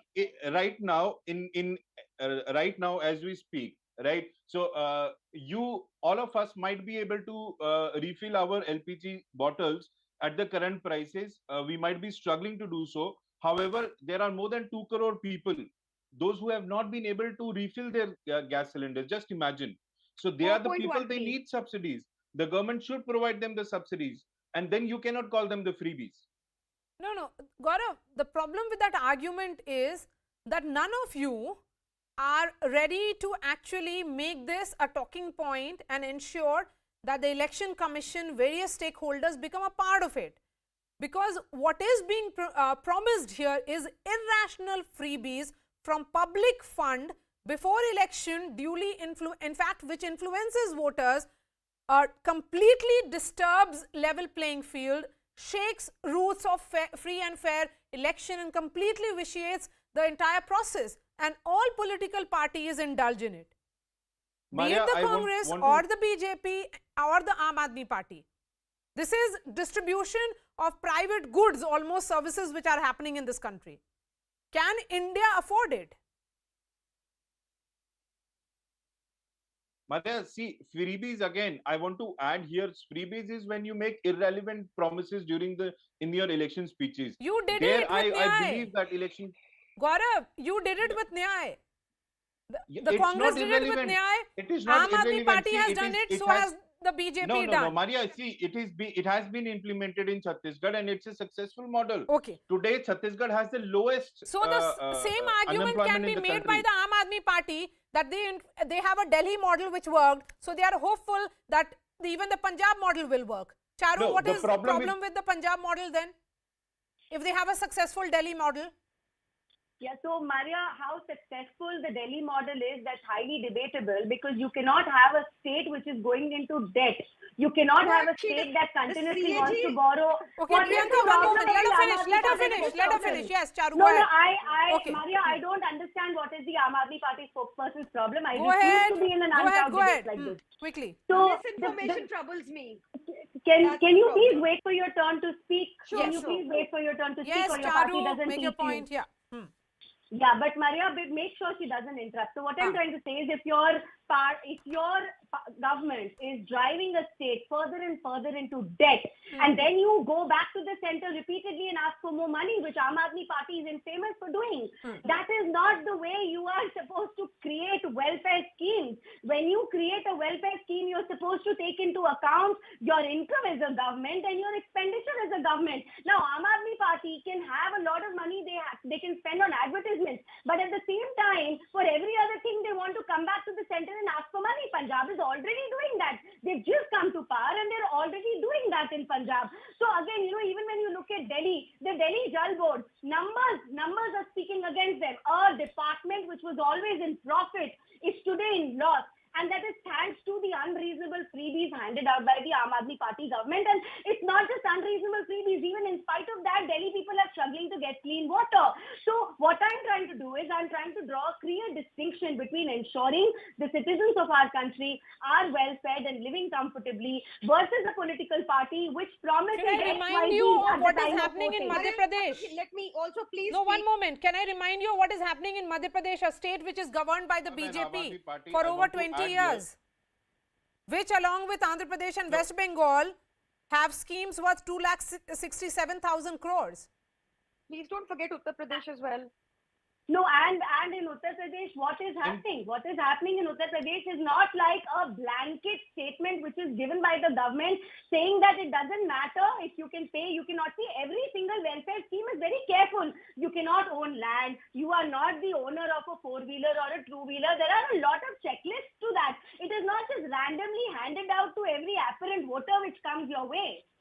So, Priyanka, basically what Charu is saying is that their welfare scheme is not populist because it's very well thought out, while what Aam Aadmi Party and the Congress does is pure doling out, freebies, which Maria, are meaningless. Absolutely not. Absolutely not. See, when we started one more thing, we 2 minutes. You let the both security. speak twice. You don't give me a chance Food once. security was introduced by the Okay, Congress Priyanka. government. Priyanka, now please. Maria, I'm Priyanka will not speak. sure Yes. whether the BJP spokesperson is actually ill-informed or intentionally misleading and misinforming the public. Now, Can you please tell me? We are dealing with a party like BJP, which is clearly it does not have any economic sense.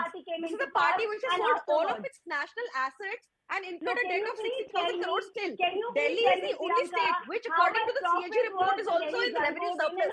This despite the fact that we have a budget of 25% for education, over 15% for health. We provide free bus service to our female passengers. We give the cheapest electricity in all of India. The VAT prices are the lowest in all of India. We provide things that the constitution mandates and not jumlebazi. We don't come only around election to give you a cylinder. We don't come around election to give you a laptop. We don't come around election to give you a scooty. We are doing things which are constitutionally mandated of a welfare state. Can I please come in, Maria? Maria, now that she's done shouting, I just want to make one thing Talking clear. about debt, BJP has incurred a Okay, debt Congress after wants to selling make a point. Yes, almost Gaurav, all of come our in. national assets. Yes, Gaurav.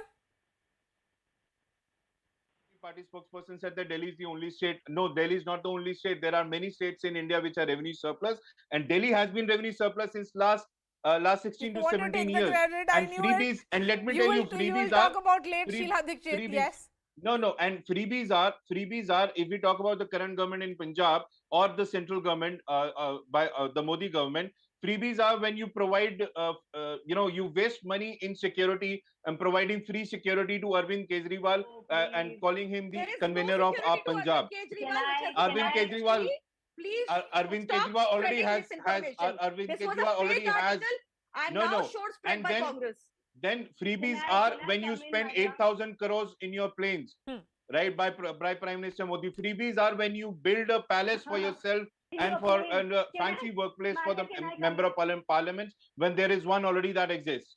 I think it's a very skewed idea of what exactly has been said by the court. And I want, I'm going to take closing comments from all of you. One moment. I'm going to take closing comments from all of you. I'm going to take closing comments from all of you. The Supreme Court has said that an expert body consisting of various stakeholders, which includes Niti Aayog, Finance Commission, Law Commission, RBI, members of ruling and opposition parties must come together. My question is, from all of you, beginning with you, Charu Pragya, is the BJP open to the idea of having this discussion? Because it is the need of the hour. Yes, absolutely, Maria. And our Prime Minister has said that this freebie culture is going to make our democracy hollow. That is not how it should exist. I want to make another point. See, when you are saying, and the AAP spokesperson was so proudly saying that women get to travel free by bus. Now, what sort of a distinction is that? Every person who's capable of paying should be happy to pay. Why not make it free for senior citizens or students for that matter? Mandatorily Why? Free. Oh my God! It is not mandatorily free. You can pay. You have some. Give up your electricity subsidy. You should give it up tomorrow. It is not mandatory.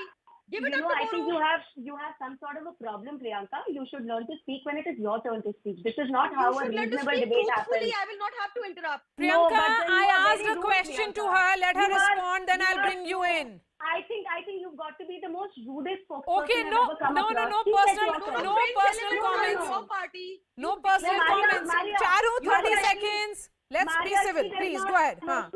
She has to be either put on mute. Okay, Charu, make your point. Yeah. So this is actually a terrible version of whatever they are saying. And as for the Congress, now they are willing to give out nyay, and yet the people of this country did not vote them into power. More importantly, when they talk about a plane or a parliament, well, members of your party will also be sitting in that parliament. Where do you suppose they're going to go when delimitation happens next time? Is the Congress open to discussion? Absolutely, Maria. When it comes to making irrelevant, illogical promises by the political parties, yes, there's a discussion that should happen.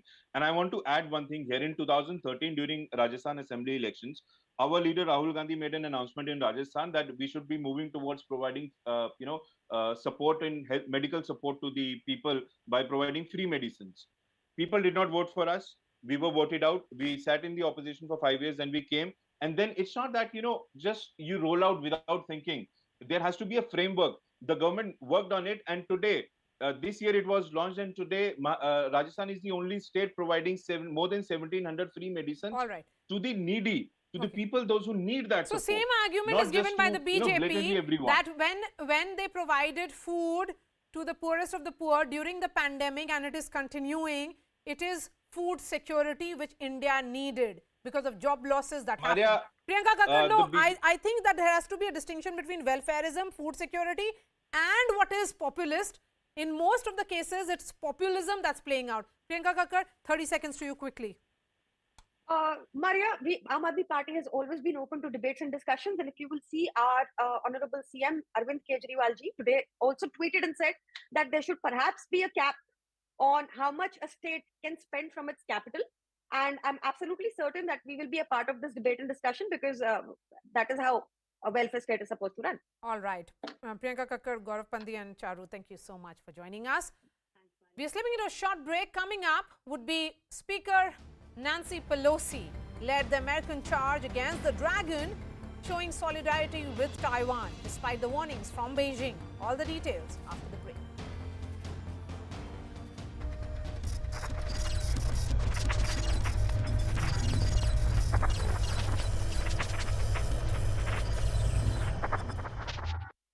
With regard to Al-Qaeda, it has no presence in Afghanistan and is no more a threat, and the world is required not to feel threatened about the already dead outfit. Some Western forces which are trying to destabilize the country are being taken care of by the Islamic Emirate of Afghanistan to control and contain these forces. You say that the Al-Qaeda are not a threat and there is a concerted effort to also quash the Daesh. But what steps are you taking as Interior Affairs Minister and also Taliban to stop Afghanistan from becoming a global terror hub again? Because that's the biggest concern.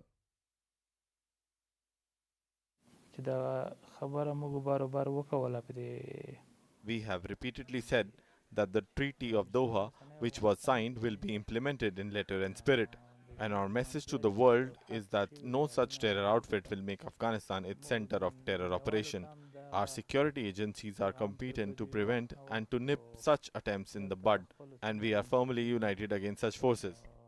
Mr. Haqqani, you are seen as Pakistan's man in the Taliban establishment. You belong more to Pakistan than the Taliban. That's what people say. How do you describe your equations with Iran and Pakistan? It is the need of the hour that the promises be made to the world, neighbors in the region. In pursuit of these goals, we are striving hard to have friendly and cordial relations with the neighboring countries. Would you like to clarify your position and where you as Interior Minister of the Islamic Emirate of Afghanistan stand? And this is for the Indian audience. Bismillah al-Rahman al-Rahim. First of all, I thank your country, your countrymen, your channel and the employees of your channel for the interview, and I welcome you here. I extend my gratitude and respect. I, at the beginning of this interview, wish to clear all doubts and suspicions that are prevailing in India and world at large.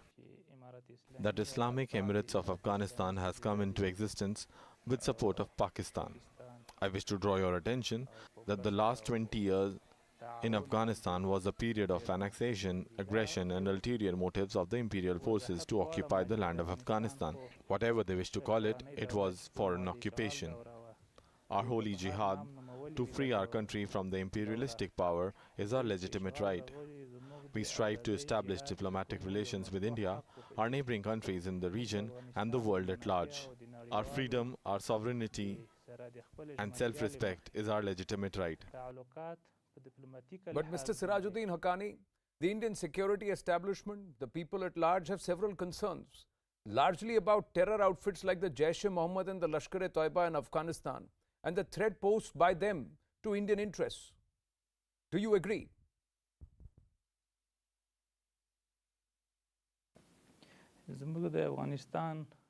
Afghanistan was at war with the external forces since 40 years, and the last 20 years we have been fighting the world for our legitimate right. Our soil is not meant for foreigners, but it belongs to the people of Afghanistan.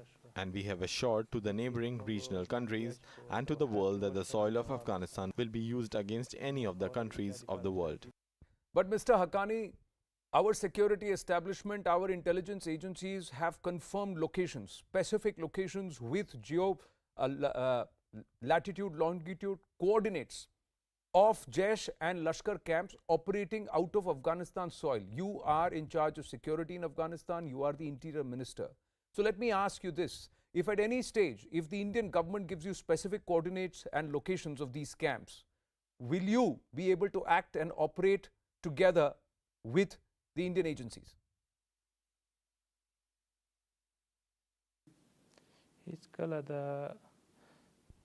Their fears do not have any base. We wish to have cordial relations with India, and such fears seem to be misplaced and undesirable. What guarantee of security would you provide to Indian diplomatic institutions, projects and businessmen in Afghanistan at this stage when they want to operate normally? I have already mentioned previously that such fears are baseless, and we have established peace in the country and ensured that everyone in Afghanistan is safe and secure. We have ensured that the business establishments, national institutions and foreign investments are safe and secure. We have security forces in place to provide security to these establishments, including all the diplomatic institutions. There is no credible fear for the projects, investments. The Islamic Emirates of Afghanistan will prepare ground for their operations without any fear. We firmly assure you. Mr. Haqqani, another area of concern and a growing concern is the threat of Daesh Khorasan and also very, very critical inputs, confirmed inputs regarding the network of Al-Qaeda affiliates operating out of Afghanistan. What is your take on this?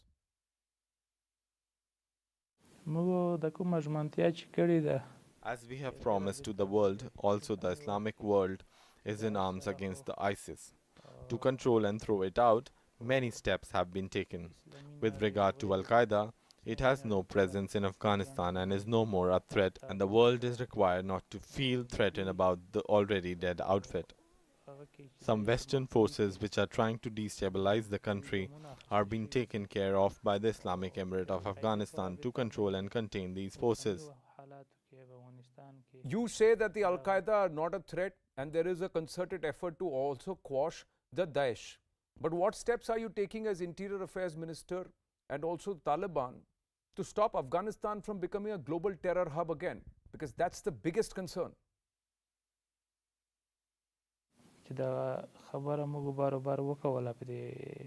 We have repeatedly said that the Treaty of Doha, which was signed, will be implemented in letter and spirit. And our message to the world is that no such terror outfit will make Afghanistan its center of terror operation. Our security agencies are competent to prevent and to nip such attempts in the bud.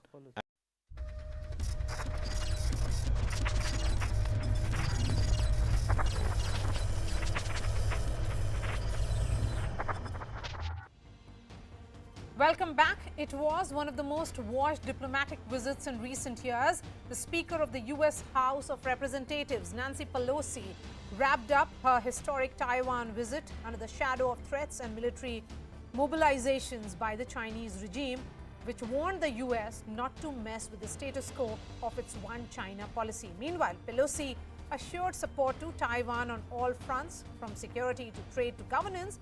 Pelosi also urged the world to recognize Taiwan's leadership and choose democracy over autocracy. This is CNN News 18 special report. US House of Representatives Speaker Nancy Pelosi, Taiwan President Tsai Ing-wen. For the last 48 hours, the world's eyes have been on these two women. They have stood their ground and refused to give in to China's bullying. Our delegation came here to send an unequivocal message. America stands with Taiwan. Speaker Pelosi is truly one of Taiwan's most devoted friends. Facing deliberately heightened military threats, Taiwan will not back down. We will firmly uphold our nation's sovereignty and continue to hold the line of defense for democracy. We will continue to work with the U.S. Congress as well as the administration, strengthen cooperation in areas such as Indo-Pacific security, economic development. As Nancy Pelosi, the number 3 in the power structure of the United States, headed to Taiwan, the dragon fretted and fumed. The warnings from China grew shriller by the hour, with Xi Jinping even telling Joe Biden that the US is playing with fire and should be prepared for consequences. But Pelosi was resolute. Her plans were kept under the wraps, but the rumors spread like wildfire, prompting the Chinese warnings. Her flight from Kuala Lumpur to Taipei was the most tracked ever. And when she did touch down, Pelosi kept it purely diplomatic. Her tweet read, "The visit honors America's unwavering commitment to supporting Taiwan's vibrant democracy. America's solidarity with the 23 million people of Taiwan is more important today than ever, as the world faces a choice between autocracy and democracy." China was quick to react to the speaker's visit, saying it violates the One China principle and diplomatic agreements between Beijing and Washington. The Chinese government said it will protect its territorial sovereignty and the consequences must be borne by the US and Taiwan. Those who want to play with fire will perish by it, and those who want to offend China will be punished. China scrambled its military assets, including tanks, jets, and aircraft carriers in provinces neighboring Taiwan, including the South and East China, and is set to conduct military exercises over the next 5 days. But none of these faced Pelosi. Taiwan's President Tsai Ing-wen struck a defiant note as she hosted Nancy Pelosi. Tsai thanked Pelosi and said that despite facing deliberate, heightened military threats, Taiwan will not back down. She added that Taiwan will continue to hold the line of defense for democracy. Tsai is the first female president of Taiwan, and her warm welcome for Pelosi further angered Beijing. The words "Welcome to Taiwan, Speaker Pelosi" were displayed on the facade of Taiwan's tallest skyscraper, Taipei 101. Hundreds of Taiwanese people gathered at Taipei Songshan Airport to greet Pelosi's plane. Outside the Grand Hyatt, where Pelosi spent the night, she got a rousing welcome.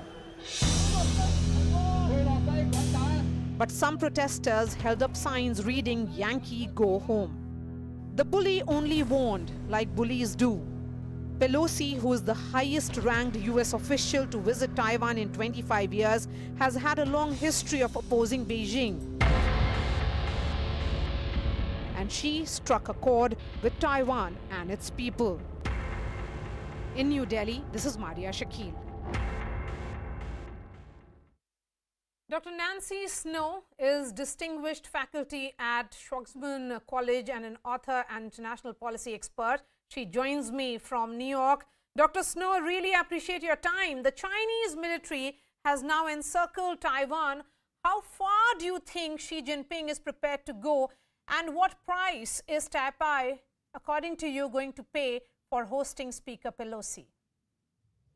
It's a little too early to say beyond the intimidation factor here, and I imagine for those 23 million in Taiwan, this is something they are not comfortable with. Nobody would be with that circling of the island. I do think that it's different because it was Nancy Pelosi. Remember, she's just behind Vice President Kamala Harris to be in line for the presidency of the United States. These are very high stakes, and that's why we've seen this play out so dramatically over the last 48 hours. Even the markets responded to it. Nancy Pelosi stood her ground.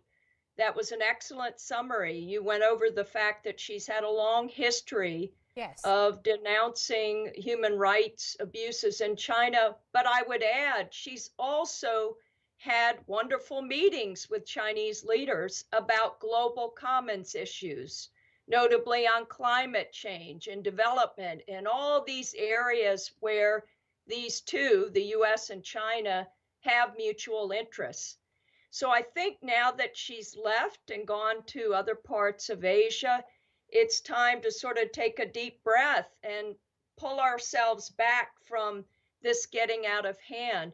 I live in East Asia. I happen to be in New York right now. Yes. But I live in Tokyo, Japan. I'm an educator. I teach in Beijing. I'm about to go to Beijing to teach at Schwarzman College on the campus of Tsinghua University. So I always promote wisdom, education, mutual understanding before war. And we do need to be concerned. But keep in mind too, with China, it's coming up on the Congress, the party Congress, and also this effort to show that it's strong. The U.S. wants to show that it's strong, that it's not backing down, and that's why Representative Pelosi stood her ground. Yes. But also China wants to show its strength as well. Dr. Snow, I want to understand from you, now that Nancy Pelosi has left Taipei, what do you think U.S. got out of this visit?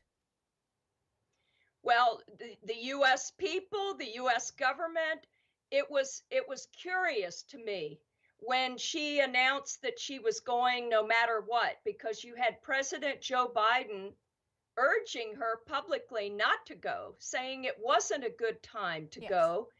And he was saying he had talked to military advisors who said just at this moment, when the U.S. is trying to improve relations with China, this would upset the apple cart, as it were. So Biden wanted to put diplomacy before going there to make a political statement. Now, she may have also had the midterm elections in mind. As a U.S. citizen, there's a lot of anti-China rhetoric in the U.S., and you can win political points by going on a trip like this. But from environmental activists, you might lose points because that's a long trip, burning a lot of fuel and going there in person to speak. So you've got to look at this from different optics, from different constituencies. Thank you so much for joining us, Dr. Nancy Snow, there, joining me from New York and telling us what has U.S. really achieved out of this visit of Nancy Pelosi to Taipei, Taiwan. That's all from me. Thanks so much for watching.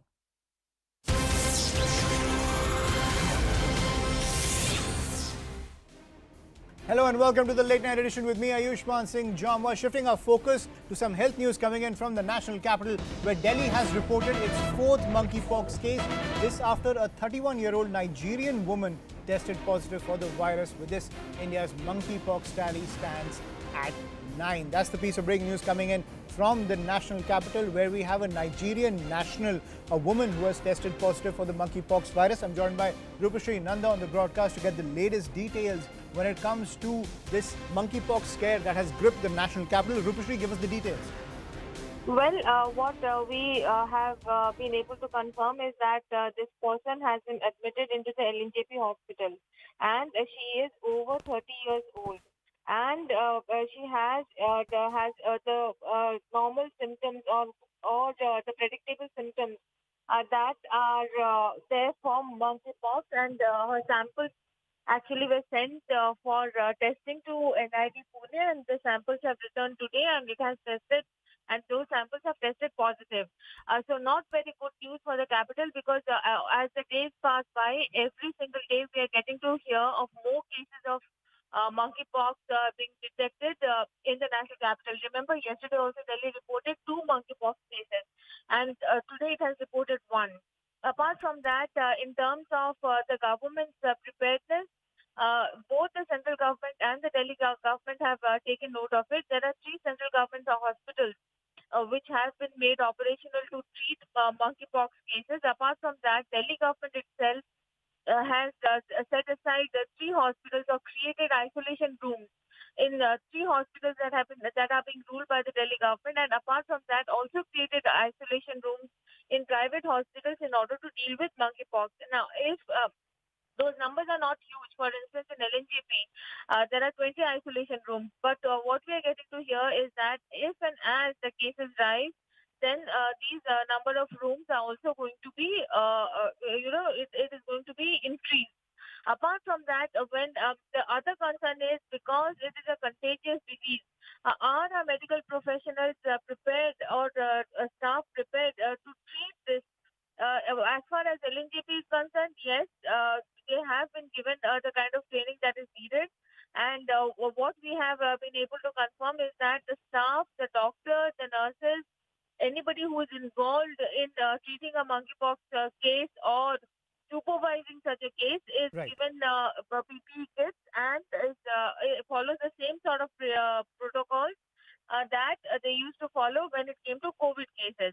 The only good news for the capital, of course, is that there has been one patient who has been discharged, and people, after a certain period of time, the patient is getting better and is getting discharged. But the bad news is, on consecutive days, Delhi is reporting a monkeypox case.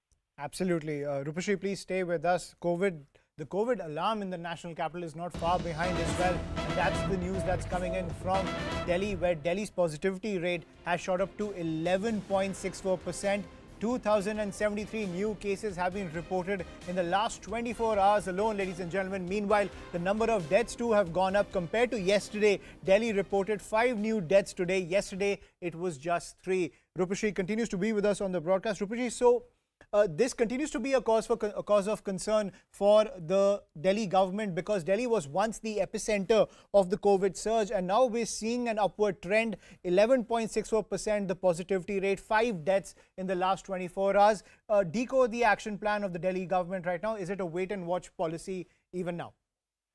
Well, it is a wait and watch policy. See, the Delhi government has already, set in motion its own preparations to deal with COVID cases, and it has now a kind of experience of dealing with COVID cases. Now, what we are getting to hear is that there is no reason to panic, or there's no reason for alarm as of now. And what we are getting to hear also is that the government is keeping a close eye on it, but looking at the spiral of cases, if you look at the number of cases yesterday, it was 1,500 plus. Today, it is 2,000 plus. Similarly, positivity rate has shot up by 1%. And number of deaths, 3 yesterday, 5 today, definitely extremely worrying as far as the fatalities are concerned. As far as the government is concerned, the eye essentially is on the fatalities. If the fatalities are under control, as minimum as possible, then perhaps there's no reason to worry. The other point I wanted to make, Ayushman, is that if you step out of your homes, you would rarely come across anybody who is adhering by COVID protocols. Even after the experience that Delhi has gone through in the past, not once but twice over. So that is also the kind. But the question is, does the government have to again bring back measures like chalaning people who are not wearing masks and so on and so forth? But people also will have to take some responsibility and adhere by COVID protocols. But there is a fatigue which has set in, and more as I'm out on the streets, I get to hear that people say that they're very, very tired of wearing masks. Absolutely. Absolutely. No matter how many times the cases keep going up, when it comes to COVID discipline, that hasn't become part of our everyday life. And it seems that the government will be forced to bring back those mask mandates, because the positivity rate is only shooting up, and at the same time the fatalities are also going up. But as Rupashri is pointing out, a wait and watch policy is being adopted by the Delhi government. Shifting focus to some other news, the Culture Ministry organized a Tiranga bike rally from the Red Fort to Parliament for MPs of all parties today. Parliamentary Affairs Minister Prahlad Joshi had earlier made an appeal to all MPs to attend the event. Vice President Venkaiah Naidu flagged off the bike rally. This is to inculcate personal contact between the citizens of India and the national flag. That is the purpose of this yatra. The celebration of Azadi Ka Amrit Mahotsav over the past year, marking the India's glorious 75 years of freedom, irrespective of caste, creed, sex, religion and region. India is one. We are one nation, one people, one country. This has to be remembered by one and all. हर घर तिरंगा ये अभियान प्रधानमंत्री की तरफ से भी appeal की गई है, संस्कृति मंत्रालय के आयोजन है। किस तरीके का मैसेज लोगों में जाएगा? मैसेज बहुत स्पष्ट है कि हर घर में तिरंगा हो और हर व्यक्ति तिरंगे से प्रेरणा लेकर देश के जो अमृत काल है उसमें जुटे और देश के लिए जो भी कुछ करना संभव है वो सब मिलकर उसको करें। तिरंगा तो हम सबकी आन बान और शान है, उसमें पार्टी का और इन सब चीज़ों के कोई मायने नहीं है। Now, as the monsoon session of Parliament entered its third week, both Rajya Sabha and Lok Sabha were disrupted by the opposition over charges of the misuse of central agencies by the government. Both houses were adjourned till 2 p.m. today, after which a series of bills, including the National Anti-Doping Bill and the Central Universities Amendment Bill, were discussed in the Rajya Sabha and Lok Sabha respectively. The National Anti-Doping Bill was passed in the Rajya Sabha. Amid the power tussle in Karnataka, Congress MP Rahul Gandhi attended the birthday celebrations of Congress leader and former Chief Minister Siddaramaiah in Devnagare. Addressing Congress workers, Rahul Gandhi said that he was happy to see DK Shivkumar and Siddaramaiah working together. Today I was very happy to see Siddaramaiah ji and DK Shivkumar hugging each other on the stage. DK Shivkumar ji has done tremendous work for the Congress organization. Court heard the preliminary arguments in the dispute between Uddhav Thackeray and Eknath Shinde over the disqualification notices issued against 16 rebel MLAs who switched sides. Now, after hearing senior lawyers appearing for both sides for over an hour, the bench adjourned the hearing till tomorrow morning, asking senior advocate Harish Salve to redraft the written submissions on behalf of the Shinde camp for more clarity. And CNG and PNG prices have been increased in Mumbai. CNG will now be available at 86 rupees per kilogram, which is an increase of 6 rupees. PNG will be available for 52.5 rupees per cubic meter, which is an increase of 4 rupees. The last hike was on July 12th.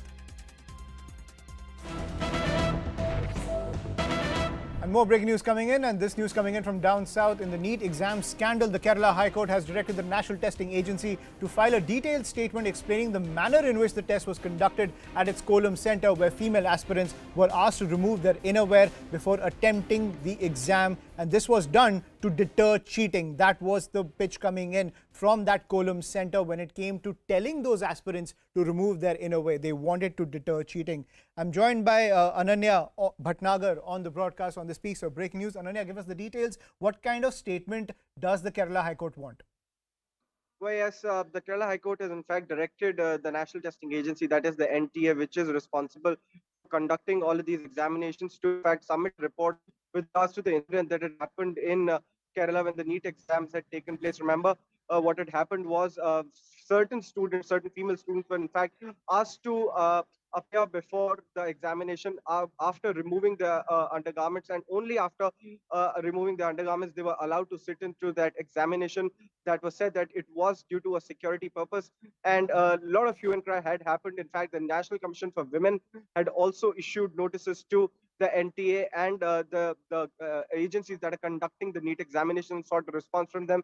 And now the Kerala High Court Division Bench, which was hearing a plea, which sought an extra attempt for those students who were aggrieved by this, and also that certain guidelines should be issued in this nature, has now been given out by the Kerala High Court Division Bench. Remember that this comes after, in fact, almost a month after the examination has taken place, and in fact the petitioner had also sought that an extra attempt shall be given out to these aspirants who had appeared for the examination, because a lot of humiliation was caused to these students. And now the Kerala High Court has asked the NTA to submit its report with regards to the whole incident, what had happened and how the same has happened, and now what would be the future course of action when such examinations takes place. So we'll have to wait and watch as to what the NTA says in its response, but it would be very, very crucial to note as to what the NTA says, how it justifies what had happened that day, or would it apologize for what had happened during that NEET examination, because